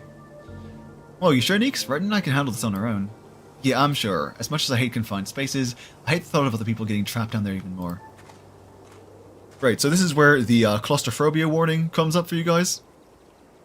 It gets pretty intense coming up, so if you do have trouble with that, this is your content warning. Stella and Kanika disappear into the mines. Before you follow, you briefly wonder if you should let Tabitha know about this. Yeah, I'm gonna fucking call her. Pull out your phone and dial your cousin. What is it? You know I'm in a meeting.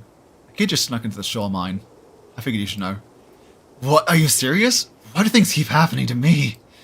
Oh, whatever. I'll head over there as soon as I can. Just stay where you are and wait for me, alright? God, I don't even know why I'm trying to reason with you. It's not like you'll listen. You're right, I won't. I called you as a courtesy, but I'm not going to wait around for you. I swear to God. I'm sorry, but my mind's made up. Hang up the call. And let's go, okay. This is a really, really, really well-drawn mineshaft, by the way. Why does that sound like an innuendo? Whatever. Inside of the mine, the inside of the mine is warmer than you expected. The air thick and wet. The ceiling hangs much lower than you are tall, forcing you and your companions to hunch over, your legs bent in a painful squat as you begin to navigate the maze of corridors. Hey, you made it. I told you they would. For a second there, Kanika thought you were going to make a beeline for tap. Sorry, one sec.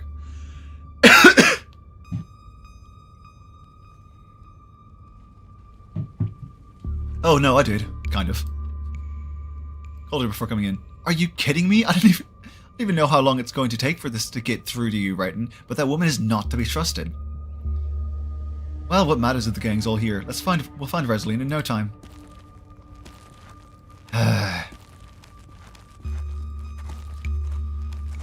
You know, considering Kanika is a goth that works at a general store, I'm pretty sure she's a Night in the Woods reference. Just thought I'd throw that out there. The deeper you progress into the mine, the heavier the air becomes. Coal dust hangs in the thick clouds around you, even though this place was abandoned over a century ago. Jesus, it's cramped down here. Does anyone else's chest feel tight? I certainly can't say I'm one for dark and stuffy places. This seems much more suited for a cat if I do say so myself.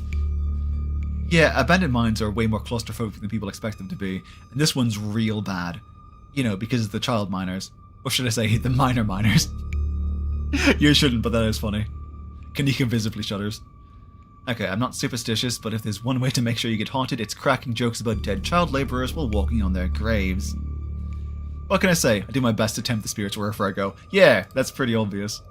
I actually snuck down here a few times to try and get some good footage, part of my ghost hunting phase. Jesus, Stella, the things you do for your viewers. Did you find anything? I wish. If any place in Scarlet Hollow was actually haunted, it'd be this mine, hands down. But all I got was dust in my lungs and a couple of false alarms. Stella pauses as sound rushes overhead. Oh my god, what was that? The mine's going to collapse and we're all going to die here, aren't we? Stella sighs long. She sighs longingly? Stella, what the fuck? That's just how the wind sounds down here. You sound so disappointed. It just brings back memories of my last foray into these depths.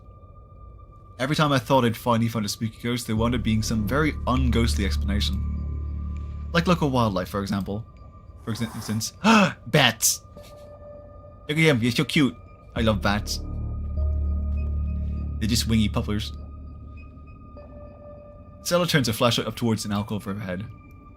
Say, what's the big idea? Yeah, we were sleeping here. Shut that light off, you nosy bastards. Oh no, I love them. Wait, I am so sorry for my companion. Stella means well, I assure you. This is why talk with animals is the best trait. Those guys got me real good last time I was here alone. I'm sure you're quite worried about me after my behaviour last night, Writin, but let that interaction be assurance that my temper is most wholly under control. I wouldn't dare venture away from the safety of my Stella's arm in a horrible place like this. Good, you got a good head on your shoulders, Gretchen. Oh my god, there are bats down here? I'm gonna get rabies, aren't I? I'm gonna get rabies and die in a mine collapse. Okay, Kanika, you need to calm down. You holding up okay, Nix? Yeah, sorry, I'm just a little on edge. She's very much not holding up. Kanika is stopped mid-sentence by a thunderous knock echoing from deeper in the mines. Okay, what was that? That was death, of that I am certain. That was... I have no idea what that was. Did that sound like knocking to you guys? A hateful and broken presence stirs in the depth. In the deep, it doesn't want you here. That was a warning. We have to move fast before something terrible happens. Well, you don't think it's Tommyknockers, do you? Okay, no, Tommyknockers are not real. They're not allowed to be real. Are you trying to give me a panic attack? I'd love to spend some extra time poking down around down here. Maybe it's got something to do with the mystery. I wish I had a soundboard because every time someone said the word mystery, I'd play like a dun dun dun noise. The three of you are interrupted by a second, much less distant sound of a can being popped open. Okay, now that wasn't Tommyknockers. It came from this way, follow me. Those kids are in so much trouble. Yeah, if the mine doesn't kill them, I think Kanika's going to. Oh, a lot of kids down here, actually. You breathe a sigh of relief as the tight passageway gives way to a small cavern. I know, they were so cute, weren't they? And they were foul-mouthed, the best kind of bats. I love when animals swear. It's so jarring. A group of teens turns and stares at you with annoyance. Well, annoyance and shame, obviously. What the hell are you doing in here? What the hell are you doing in here? You creeps? Are you stalking us? Yeah, creeps. I just said that, Alexis. If I wanted an echo, I'd yell into the Grand Canyon. What are you, 5?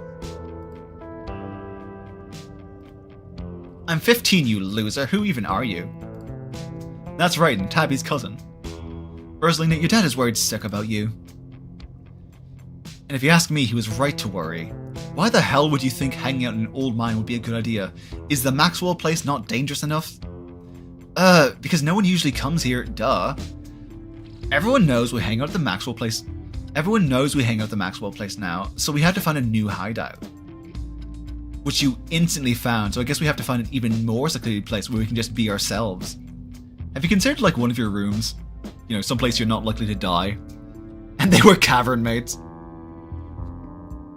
Oh god, the oh yeah has already started. I can't believe your dad sent people to follow you, Rosalina. That's messed up. I think this qualifies as harassment. You're right, Becca. It is messed up. I don't need him telling me where I can be. You could at least check in. You at least check in to know.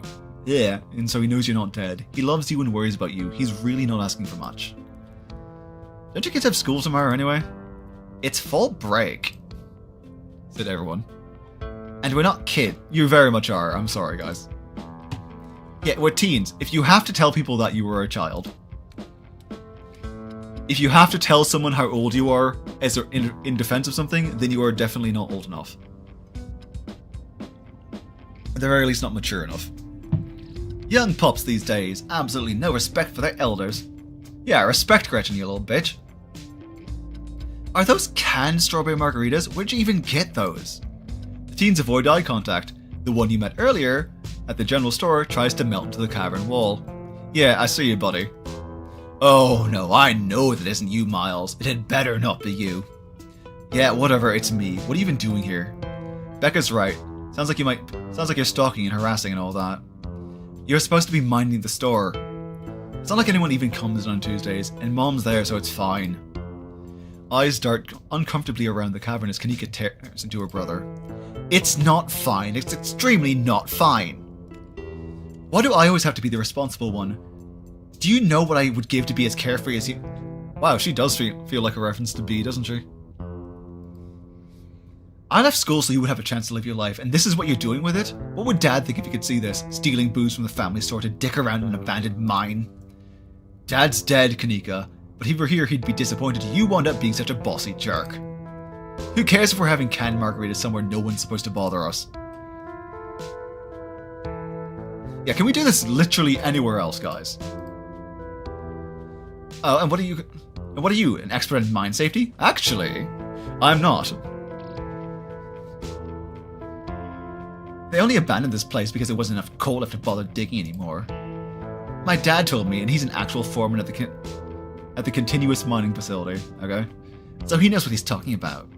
Wait, I thought your dad was a charge hand.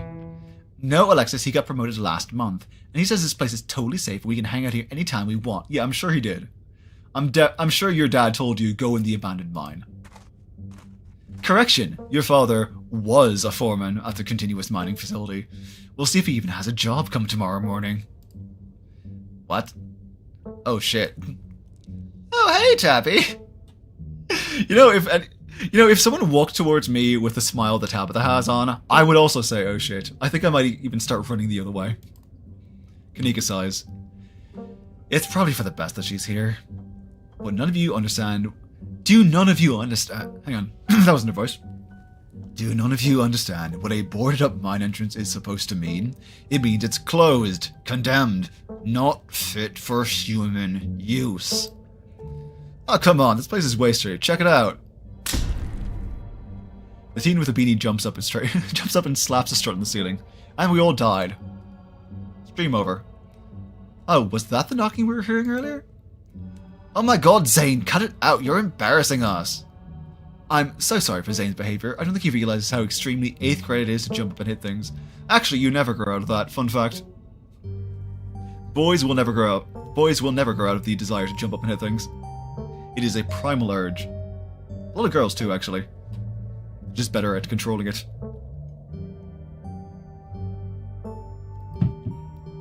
No offense, Rosalina. None taken. The other 8th graders are totally immature. Not like you, Rosalina. You're chill and smart too. Enough! The damage is already done. Now leave. I'm tired of people in this town dragging my cousin headlong into danger. Aw, you do care. I can't believe I'm actually agreeing with Tabitha about anything, but this is the worst place I've ever been in my entire life, and I would like to see the sun again before I die. Oh, come on, you guys. Maybe it's not a big deal. We used to do dangerous things all the time, and I still do dangerous things now. Who are we to tell them where they can hang out? I don't know who you think you are in this situation, Stella, but I own this mine. It is entirely within my right to tell them to leave, much like it's entirely within my right to tell you to leave. Was your lifetime ban from my mines not a clear enough message for you? This sign won't stop me because I can't read. Hell yeah, Tabitha, tear that sad 20-something this tray. Hey, I'm defending you, and I'm not sad. Where'd you get that idea? Everything about you. I'm sorry, my friend. Marcella can't possibly be sad with me around. How absolutely rude. These pups need to learn some manners. I'm sorry, Stella. You are very obviously very sad. Running a clickbaity YouTube channel where you run around the woods chasing nothing is extremely sad. Okay, different kind of sad, but okay. So she's sad. So what? Give it a few years and you'll be sad too. The passage of time is inescapable. Feel good lines from my cousin. Look, we just want to give Rosalina a good time. Her home life sucks right now. Yeah, tell them about we have to sleep, Rosalina. I've been living in the library for the past couple weeks. Dad says we can't stay at our house. They've got a hot plate and a couple of cots in the back rooms. It's actually pretty sick setup. No, it isn't, Zane. Rosalina deserves better. Oh, is this about your house being haunted? No. What fresh hell is this? Oh my god, did Dad tell you about that? Actually, Pixel told me. My cat? Just... I love being able to say that. Just everyone in the room. It's a long story. Just everyone but Stella has the most appropriate reaction. I bet he couldn't afford anymore and is lying to you to say, what a cat. Wow, you are such a bitch. Becca, I don't think you can, say that about other people's families. Isn't that, bullying or something? Yeah, actually, it kind of is. Shut up, Zane. Oscar actually invited us to check it out when we saw him earlier today. It could make for a fun, non-abandoned coal mine related activity. Just throwing that out there. Honestly, Tabitha is such a great character. She's really, really complex. There's a lot of really good writing into her. There's no ghost, Stella. It would be cool if there was, but Becca's right. I just wish he would be honest with me and tell me what's really going on. It's like he doesn't think I can handle it. Like I'm still a little kid. You are a little kid. You're all children, and none of you realize how good you have it. Back in the day... Hang on. Back in the day, each and every one of you would be pulling 12-hour shifts in this exact mine. If it weren't for child labor laws, for the 5 of you might have some actual character. Yeah, okay, Tabitha. Exactly. Rosalie is not that mature anyway. She still sleeps with stuffed animals. That doesn't mean she's not mature. I still have pork chop, you know. I rest my case. God, Becca, you are such a bitch. Wait, did one of you say what did you say about child labor?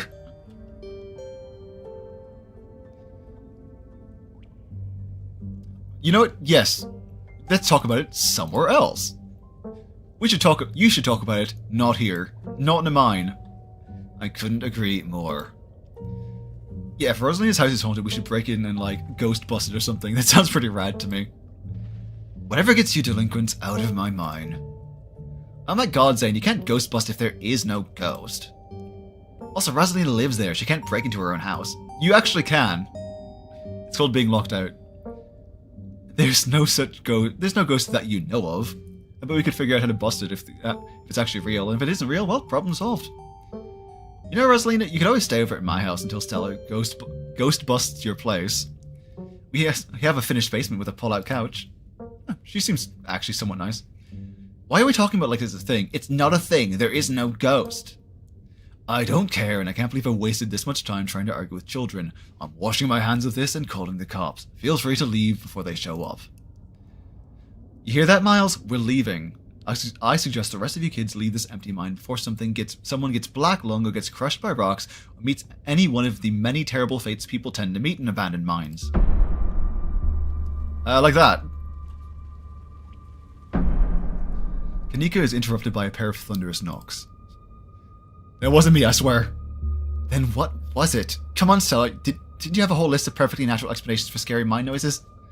It's Tommy knockers for sure. I know this isn't why we came down here, but... Come on, Stella. Stella! I know, but weird stuff's been happening around here the past few days. What if this is our chance to get an actual solid lead? The stakes couldn't be higher. Do you have no sense of self-preservation? No, she doesn't. She's a white person in a horror game. She has none. I want you out of here, Stella. Oh, come on, Tabby. You can come along too. If you guys are going after something spooky, count me in. Nobody's going deeper into the mine. Nobody is staying in the mine. You're all leaving. Please listen to Tabitha before my heart gives out. It'll be fun, Neeks. It will not. Poor Kanika. Wait a second. Where'd three of you run off to? Are you kidding me? Unbelievable. Unbelievable. Wow, Kanika, maybe if you weren't still scared of the dark or whatever, you would have noticed them sneak off. I noticed them sneak off, and I've been zoning out the whole time I've been here. They must have squeezed through that child-sized tunnel. That's not a great sentence. Dang, I've always wondered where that goes. I've never been able to get these hips through. She does have actually very nice hips. It's probably for the best, dear. Stella, stop sneaking into my mines. Please, I am literally begging you. If only all the tunnels down here were wide enough for adults, we could be done with this little mess. But no, there just have to be remnants from a bygone era. Didn't you just talk about how child labor was the good old days a minute ago? I was trying to get you to leave my mine.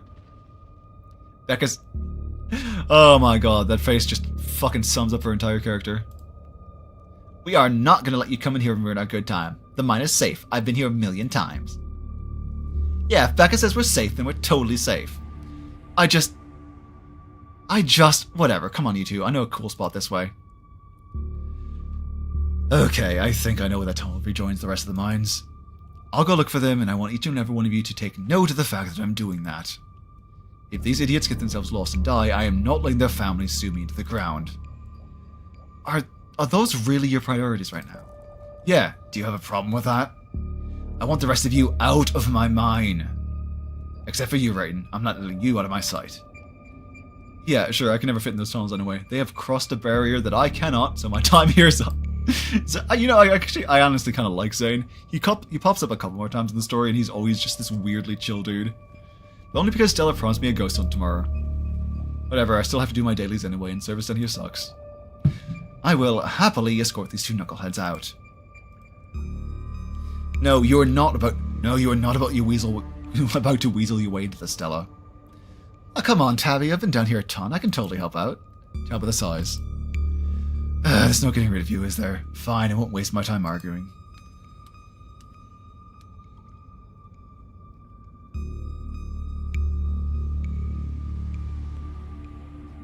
Yes, here we go. There's no way around it.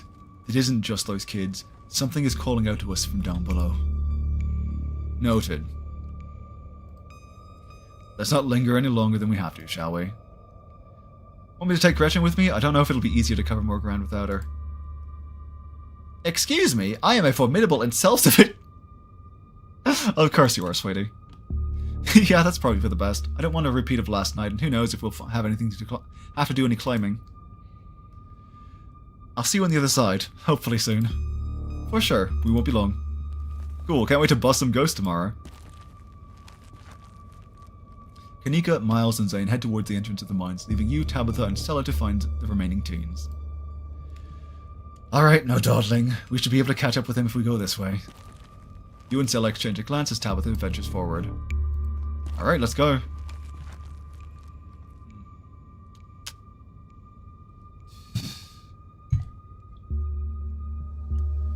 Okay, guys, I'll be right back. I need to go grab some more water. Give me, like, 1 minute.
Okay, I'm back. Sorry about that.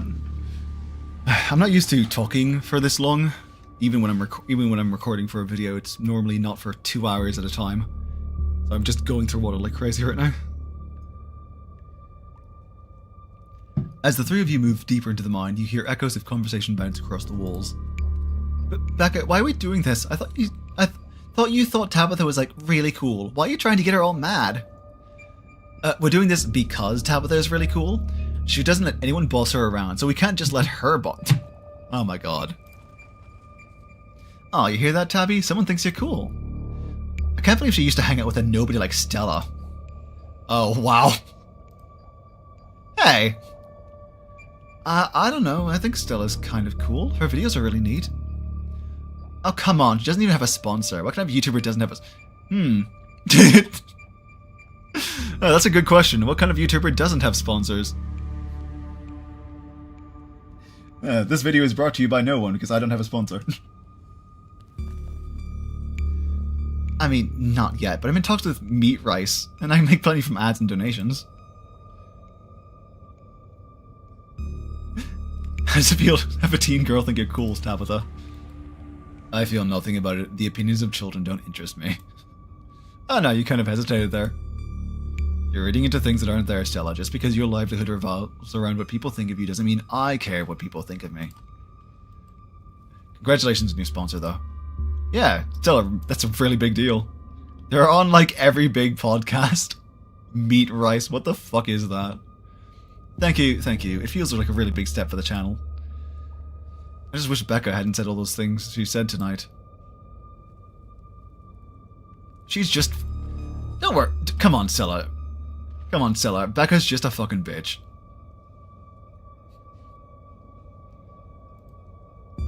I guess you're right.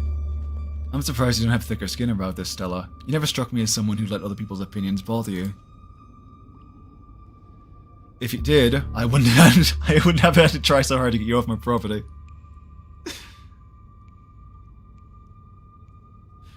Oh, this video was not brought to you by Raid Shadow Legends. I want nothing to do with them. God. Don't get me wrong, I could use the sponsorship money, but I don't want to be associated with Raid Shadow Legends. I'm 90% sure they had some massive fucking controversy. Anyway.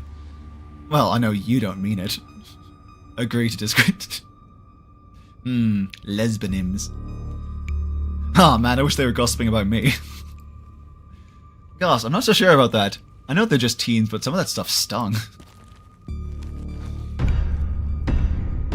Another knock, closer, interrupts your thoughts, followed by another, and another. Is it just me, or is that knocking coming from the same direction as those kids? It's not just you. Okay, that knocking is starting to freak me out. Calm down, Rosalina, it's just mime sounds. I almost said mime sounds. And you're right, Tabby is kind of cool. In that cast iron bitch kind of way. Did you guys see that? No, it's just a shadow. There's no reason to get freaked out. I saw it. Shut up, there's nothing down here. Stop trying to scare me. Are we sure the tunnel they went through is going to meet back up with us? Yes, I'm familiar with these old maps of the... Yeah. I'm familiar with all the old maps of this place. There should be a central chamber not too far from here where everything joins back up. What do they see, though? Tommy knockers! It's not Tommy knockers. They're probably just jumping at their own shadow. Forbidden Romance win. You would not believe how many people ship those two. Actually, you probably would. You said to yourself, Stella, as soon as they got out of sight, their bravado would vanish in a puff of smoke. It's probably just rocks falling somewhere deeper in the mines, which is also bad for obvious reasons.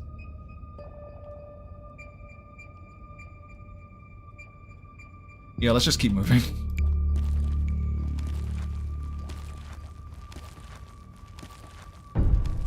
As you progress deeper into the mine, the knocking grows more frequent. It's still distant, but it's much louder than before. The tunnel ends abruptly in front of you. A century-old ladder is the only way forward. In the darkness beyond, you can still hear the echoes of terrified teens, their panicked arguing bouncing down the pitch-black corridors. The pit radiates rage, a white-hot anger. It hates you, but at the heart of it, you can sense something else. The quiet hum of a darker presence. The heart calls to you, desperate to be witnessed. And here we are. The tunnel they crawled through passes through the chamber below. It shouldn't be hard to find them once we're down there. I've never been this far in. Congratulations, Stella, you got what you wanted. Tabitha crawls up to the ladder and disappears over its edge. Alright, let's do this. And Stella hoists herself down. And down we go too. I wonder if they might actually have that at some point in the game. A romance between the two. I'm pretty sure this is the way back. Come on. Pretty sure? I thought you'd been hung... Yeah, I've been here before. Okay, maybe I didn't get this far in, but whatever, it doesn't matter. I definitely remember the way out. Oh, good, the chanting's back. Wonderful. I don't want to be down here anymore. I think it was actually this way? Oh, shut up. No one even wanted you to come with us anyway. Becca! God, Becca is such a bitch. She's such a fucking cunt. Okay.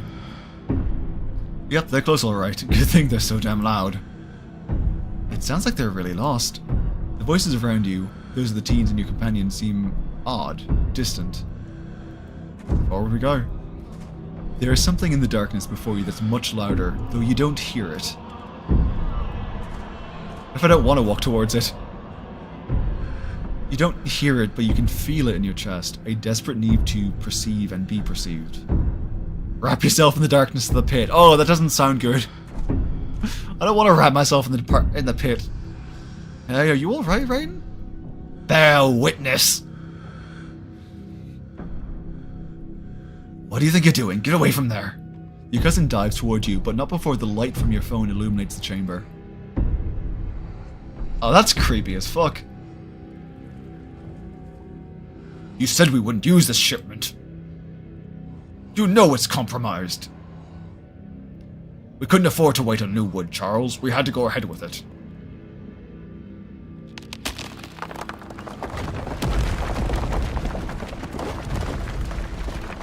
It's still sturdy enough. Look at get the job done. Oh yeah, the breathing is there now. Oh, that's creepy. There's stuff behind her. Writin, are you alright? Oh, thank God you're alive. It looked like you had a seizure or something, and then you and Tabby just conked out. I'm fine. You can barely open your eyes. You're not fine. Neither of you move a muscle. I don't want you straining yourselves while you're still recovering from whatever that was. I'm gonna get you both some help. I'll be back soon, I promise. Don't die on me, alright? Yeah, sure, leave me in the pit. It's fine. The sound design of this game is really good. You fade back out of consciousness as your companion clambers out of the pit, intent on your rescue.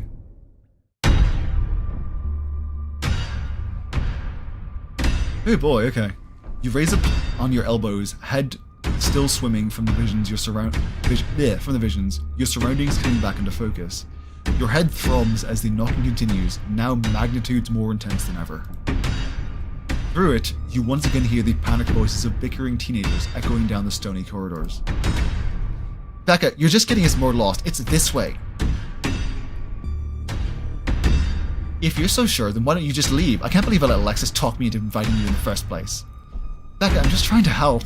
I said go! Okay, I will. Alexis, you don't have to go with her. You know that, right? Pick a side, Alexis.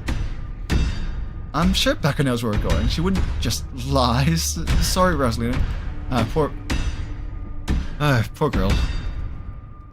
The increasingly desperate voices of the teens are drowned out by the thunderous knocking. You can practically feel the ground shake beneath you. You can almost see the walls vibrate with the intensity of the hellish sound.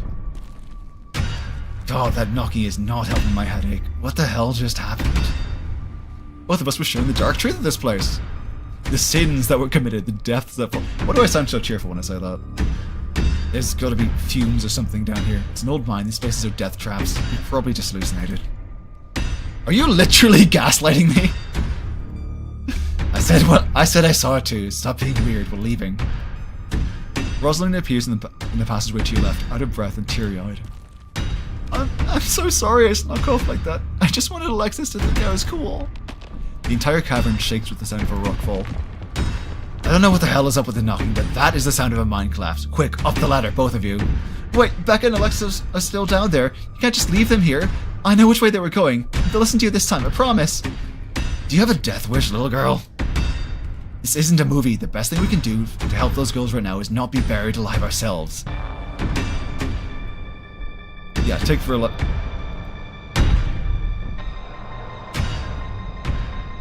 Your dad wouldn't want you to die down here. What about their parents? They wouldn't want Becca and Alexis to die like this. They already crossed that bridge. You can cross it too if you want. I don't care. Alexis, Becca. This way out. Yeah. Sorry. One sec. Water. This way is out. If you follow my voice, you'll be able to make it out. Okay, let's go. She grabs your hand and the two of you start climbing. This way, come on. Your cousin moves with the kind of swiftness you'd expect from someone who'd spent her... Your cousin moves with the kind of swiftness you'd expect from someone who spent her entire life in and around coal mines. Becca, Alexis, can you still hear me? The knocking drowns out Rosalina's desperate shouts as the three of you crawl closer and closer to the entrance. I'm so sorry, I left you guys. It's deafening now, as if someone were trying to break through the walls with fists of iron. Continue. Continue to push forward, your burning muscles giving way to pure adrenaline. Then comes the sound of splintering wood. You pick up the pace. The entrance is so close. I'm so sorry. And there it is. Freedom! I thank God. Three of you managed to squeeze through the entrance just as the walls in the mine come crashing down. Alexis... Do you think the other two... Maybe they got out. It's possible, right? Maybe there's another entrance or something? Or maybe they're still alive in there? Oh God. I'm so sorry. Rosalina, are you okay? Your dad's on his way. He should be here any minute. I'm so sorry. I'm going back to camp. I'll be back with some men. They can start digging. I'll call Earl. It takes a bit of time, but eventually Tabitha arrives with men and a machine to start digging through the rubble. You, Stella, and Kanika are afforded a quiet moment to yourselves as the others get to work. Do you think Becca and Alexis are going to be okay? They were survivors in the last collapse.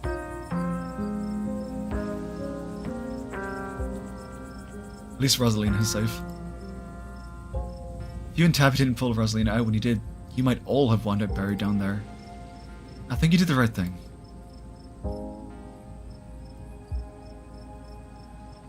Something tells me this is only the beginning of our ditchling problem. I can't imagine how much worse it could get. Oh, much worse, believe me. This is all still a little too magic for me. Just because two bad things happen doesn't mean it's a pattern. Right?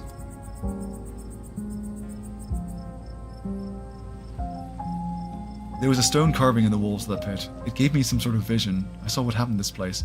The Scarlets caused the old collapse. Charles Shaw was set up. No way, dude was a monster.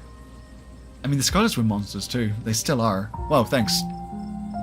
What am I saying? Visions aren't real. Visions can't be real. That would be magic. Oh no, Neeks, you weren't down there. Writin and Tabby had, like, simultaneous seizures next to a creepy stone carving. It was like something out of a movie.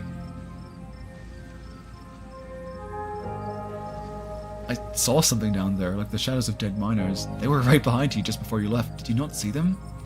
Oh, I didn't see anything other than the two of you in that carving. That's super weird. Oh yeah, that's one word for it. I don't want you to doubt what you experienced, but you were deep in a dark, abandoned coal mine. You might have just been primed to see things. You know, now that I think about it, that totally fits the profile for some of the Tommyknocker stories. What if they're actual bona fide ghosts? Oh, Stella. Everything that happened down there was centered around that main chamber, where I saw the carving. Stella showed me the photo. Weird stuff. Maybe you weren't entirely off base about the cult stuff you mentioned earlier today, but this felt odd. Oh man, I meant to ask about the Tommyknockers. Oh well. What happens now? Hey guys, I don't think she's quite ready to talk yet just yet. What happened down there? She's okay. I made sure of it. Thank you, Writin. I just wish I could have kept her from going in there in the first place. If I just paid closer attention to her, maybe none of this would have happened, and those kids wouldn't be down there. I can't help but feel like it was my responsibility to prevent this, and I blew it. You are being way too hard on yourself, my dude. They're right, Oscar. As a former reckless teen and a current reckless adult, yeah, there's not much you can do about a situation like this. I suppose you're right, I am just human. I could be a better human, though. He's a good dad. Let's see, have you met the kids Rosaline hangs out with? Blah, blah, blah.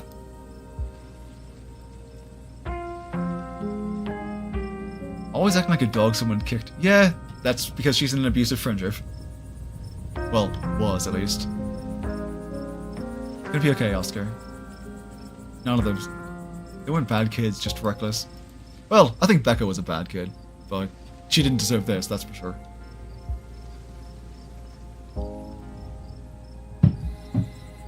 Rosalina made it out of there because she stood up for herself. You should be proud. She's a good kid, Oscar. Something terrible in the mines. I think it was Tommyknockers. Sorry guys, my voice is starting to give out. I need to speed through a little bit. I think she was trying to get away from the haunted house situation. There is something in that house. We believe you. Which is what the next chapter is going to be about. Because of that house and because of me, I haven't been able to fix things. We'll put this spirit to rest. We can perform a seance tomorrow night. Yeah, we'll do whatever it takes, Oscar. Okay, I'm in too. Thanks, you guys. That really means a lot. I shouldn't have kept this to myself, but I was so afraid of seeming ridiculous. Dad, you must be so mad at me. Oh, Rosa, no, of course I'm not mad at you. But you're grounded. Just kidding. Do you think that maybe they got out? Maybe there's another exit somewhere? Rosalina, I should have pushed back harder. I knew the way out. I should have made them come with me. I just don't want them to be dead. I'm so sorry, Dad. You don't have to be sorry. You're alive and you're safe. We couldn't have gone back for them, right? We wouldn't have made it out if we went back. You're right. We wouldn't. They don't deserve to be down there. Why should I have made it out when they didn't? This isn't about what people deserve, Rosa. You have no idea how grateful I am that you're still here. It's not fair, Dad. It's just not fair. I know, Rosa. I know. But I think the best thing you can do for your friends right now until we get them out of there is to enjoy the life you have. Now, I haven't made it easy for you. I know you've been frustrated with the choices I've made. But I'm going to do what it takes to move us back into our house. We're going to have a good life again, Rosa. I'm sorry I didn't do this sooner. I'm sorry this is what it took. Dad, we're still in the case. Be okay. To see the three of you tomorrow, and thank you, Writin. You have no idea how much I appreciate what you did for Rosalina. And then Tabitha. Alright, Writin, my men are set up to start digging. Let's go home and get some rest. Now, hold up, Miss Scarlet. Mind if we have a quick word with your cousin, miss, in private? Okay, fine, just make it quick. And don't you dare try and pull anything on them. They did nothing wrong here. Ladies, I'm afraid that means you too. Don't you need to talk to us? We witnessed this. Oh sure, but that can wait. We know where to find y'all. What a coincidence running into you 2 nights in a row. This is my colleague, Deputy Derrickson. Okay. Pleased to meet you, Writin. Apologies for my absence yesterday. It was my special bowling night, you see. A man has to have his me time. Ah yes, bowling night. That's what we're calling it now. But I was briefed on the events last night, even though we're still not sure what could be considered a crime. Duke has been missing since then, though we've found neither hide nor hair of him. Could be just on an extended hunting trip. Wouldn't be the first time he's done something like that. I was told the footage showed his supposed body, but we couldn't get that camera working, so no way to confirm until we track him down. Now I understand both these were terribly unfortunate accidents, blah blah blah blah blah. Yeah, I wasn't the only face there, buddy. You know, we have to ask, what exactly are these teenagers doing in a shuttle mine owned by your family? Blah blah blah blah blah. Yeah, guys, it's not my mine, and I'm not the only person you've seen multiple times. Also, what about the guy stalking me? Seems like an awful lot of, like, deflection. Okay, go fuck yourselves.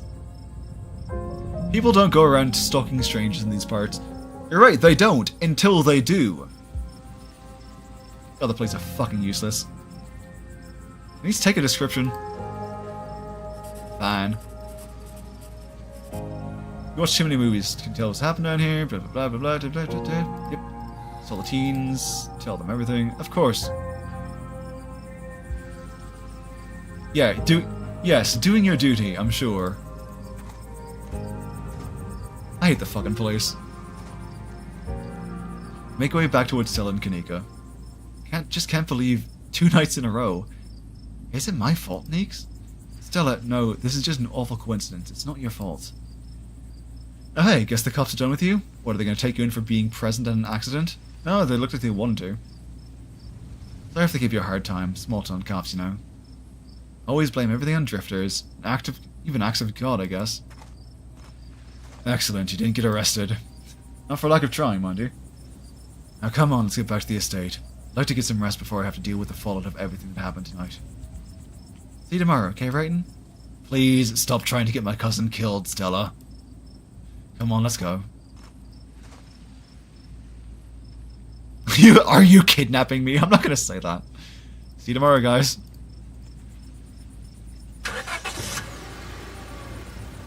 Huh, deja vu. Tabitha doesn't say a word as the car cuts along the darkened road. Try to keep an eye on the surrounding wilderness as she drives, wary of what may lurk behind the tree line.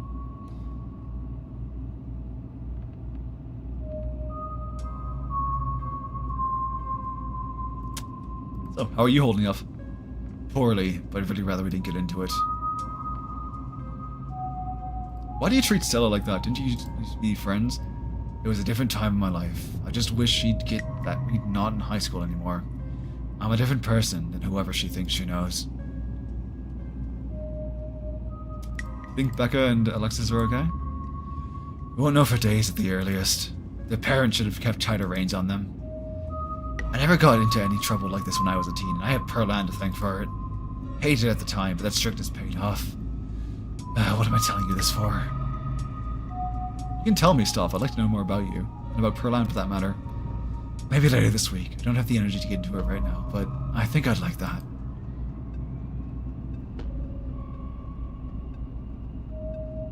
You know what, I'm just gonna remain silent. Gotta focus on the road. Yeah, we'll just leave it at that. Your eyes wander back to the tree line as you and Tabitha sink back into silence.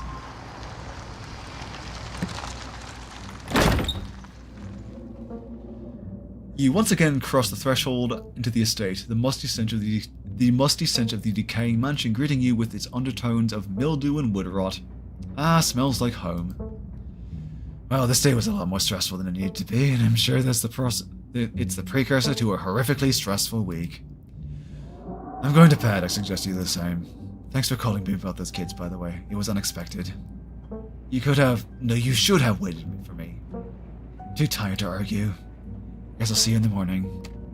Tabitha turns and makes her way up the stairs, her posture defeated. And, okay. Ah, my throat.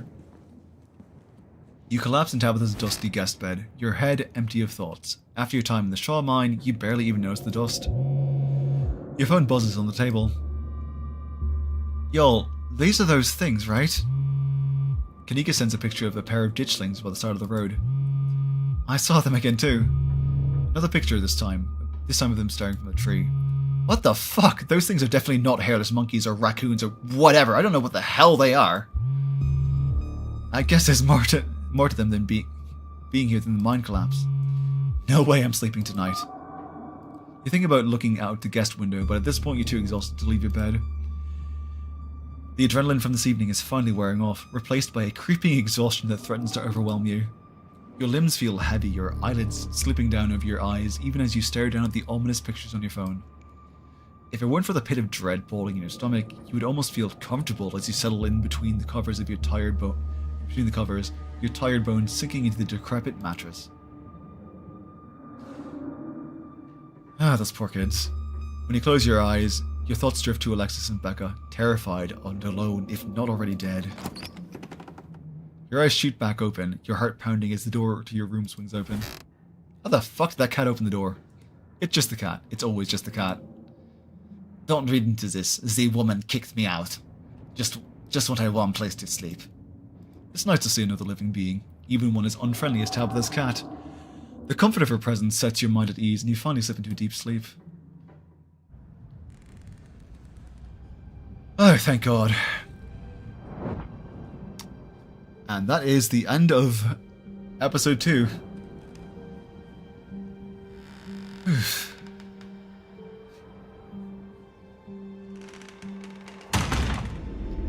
Yay, happy endings. Feel good stories.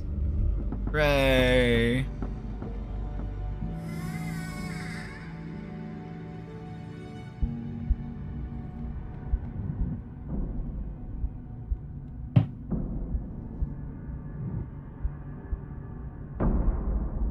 Oh boy.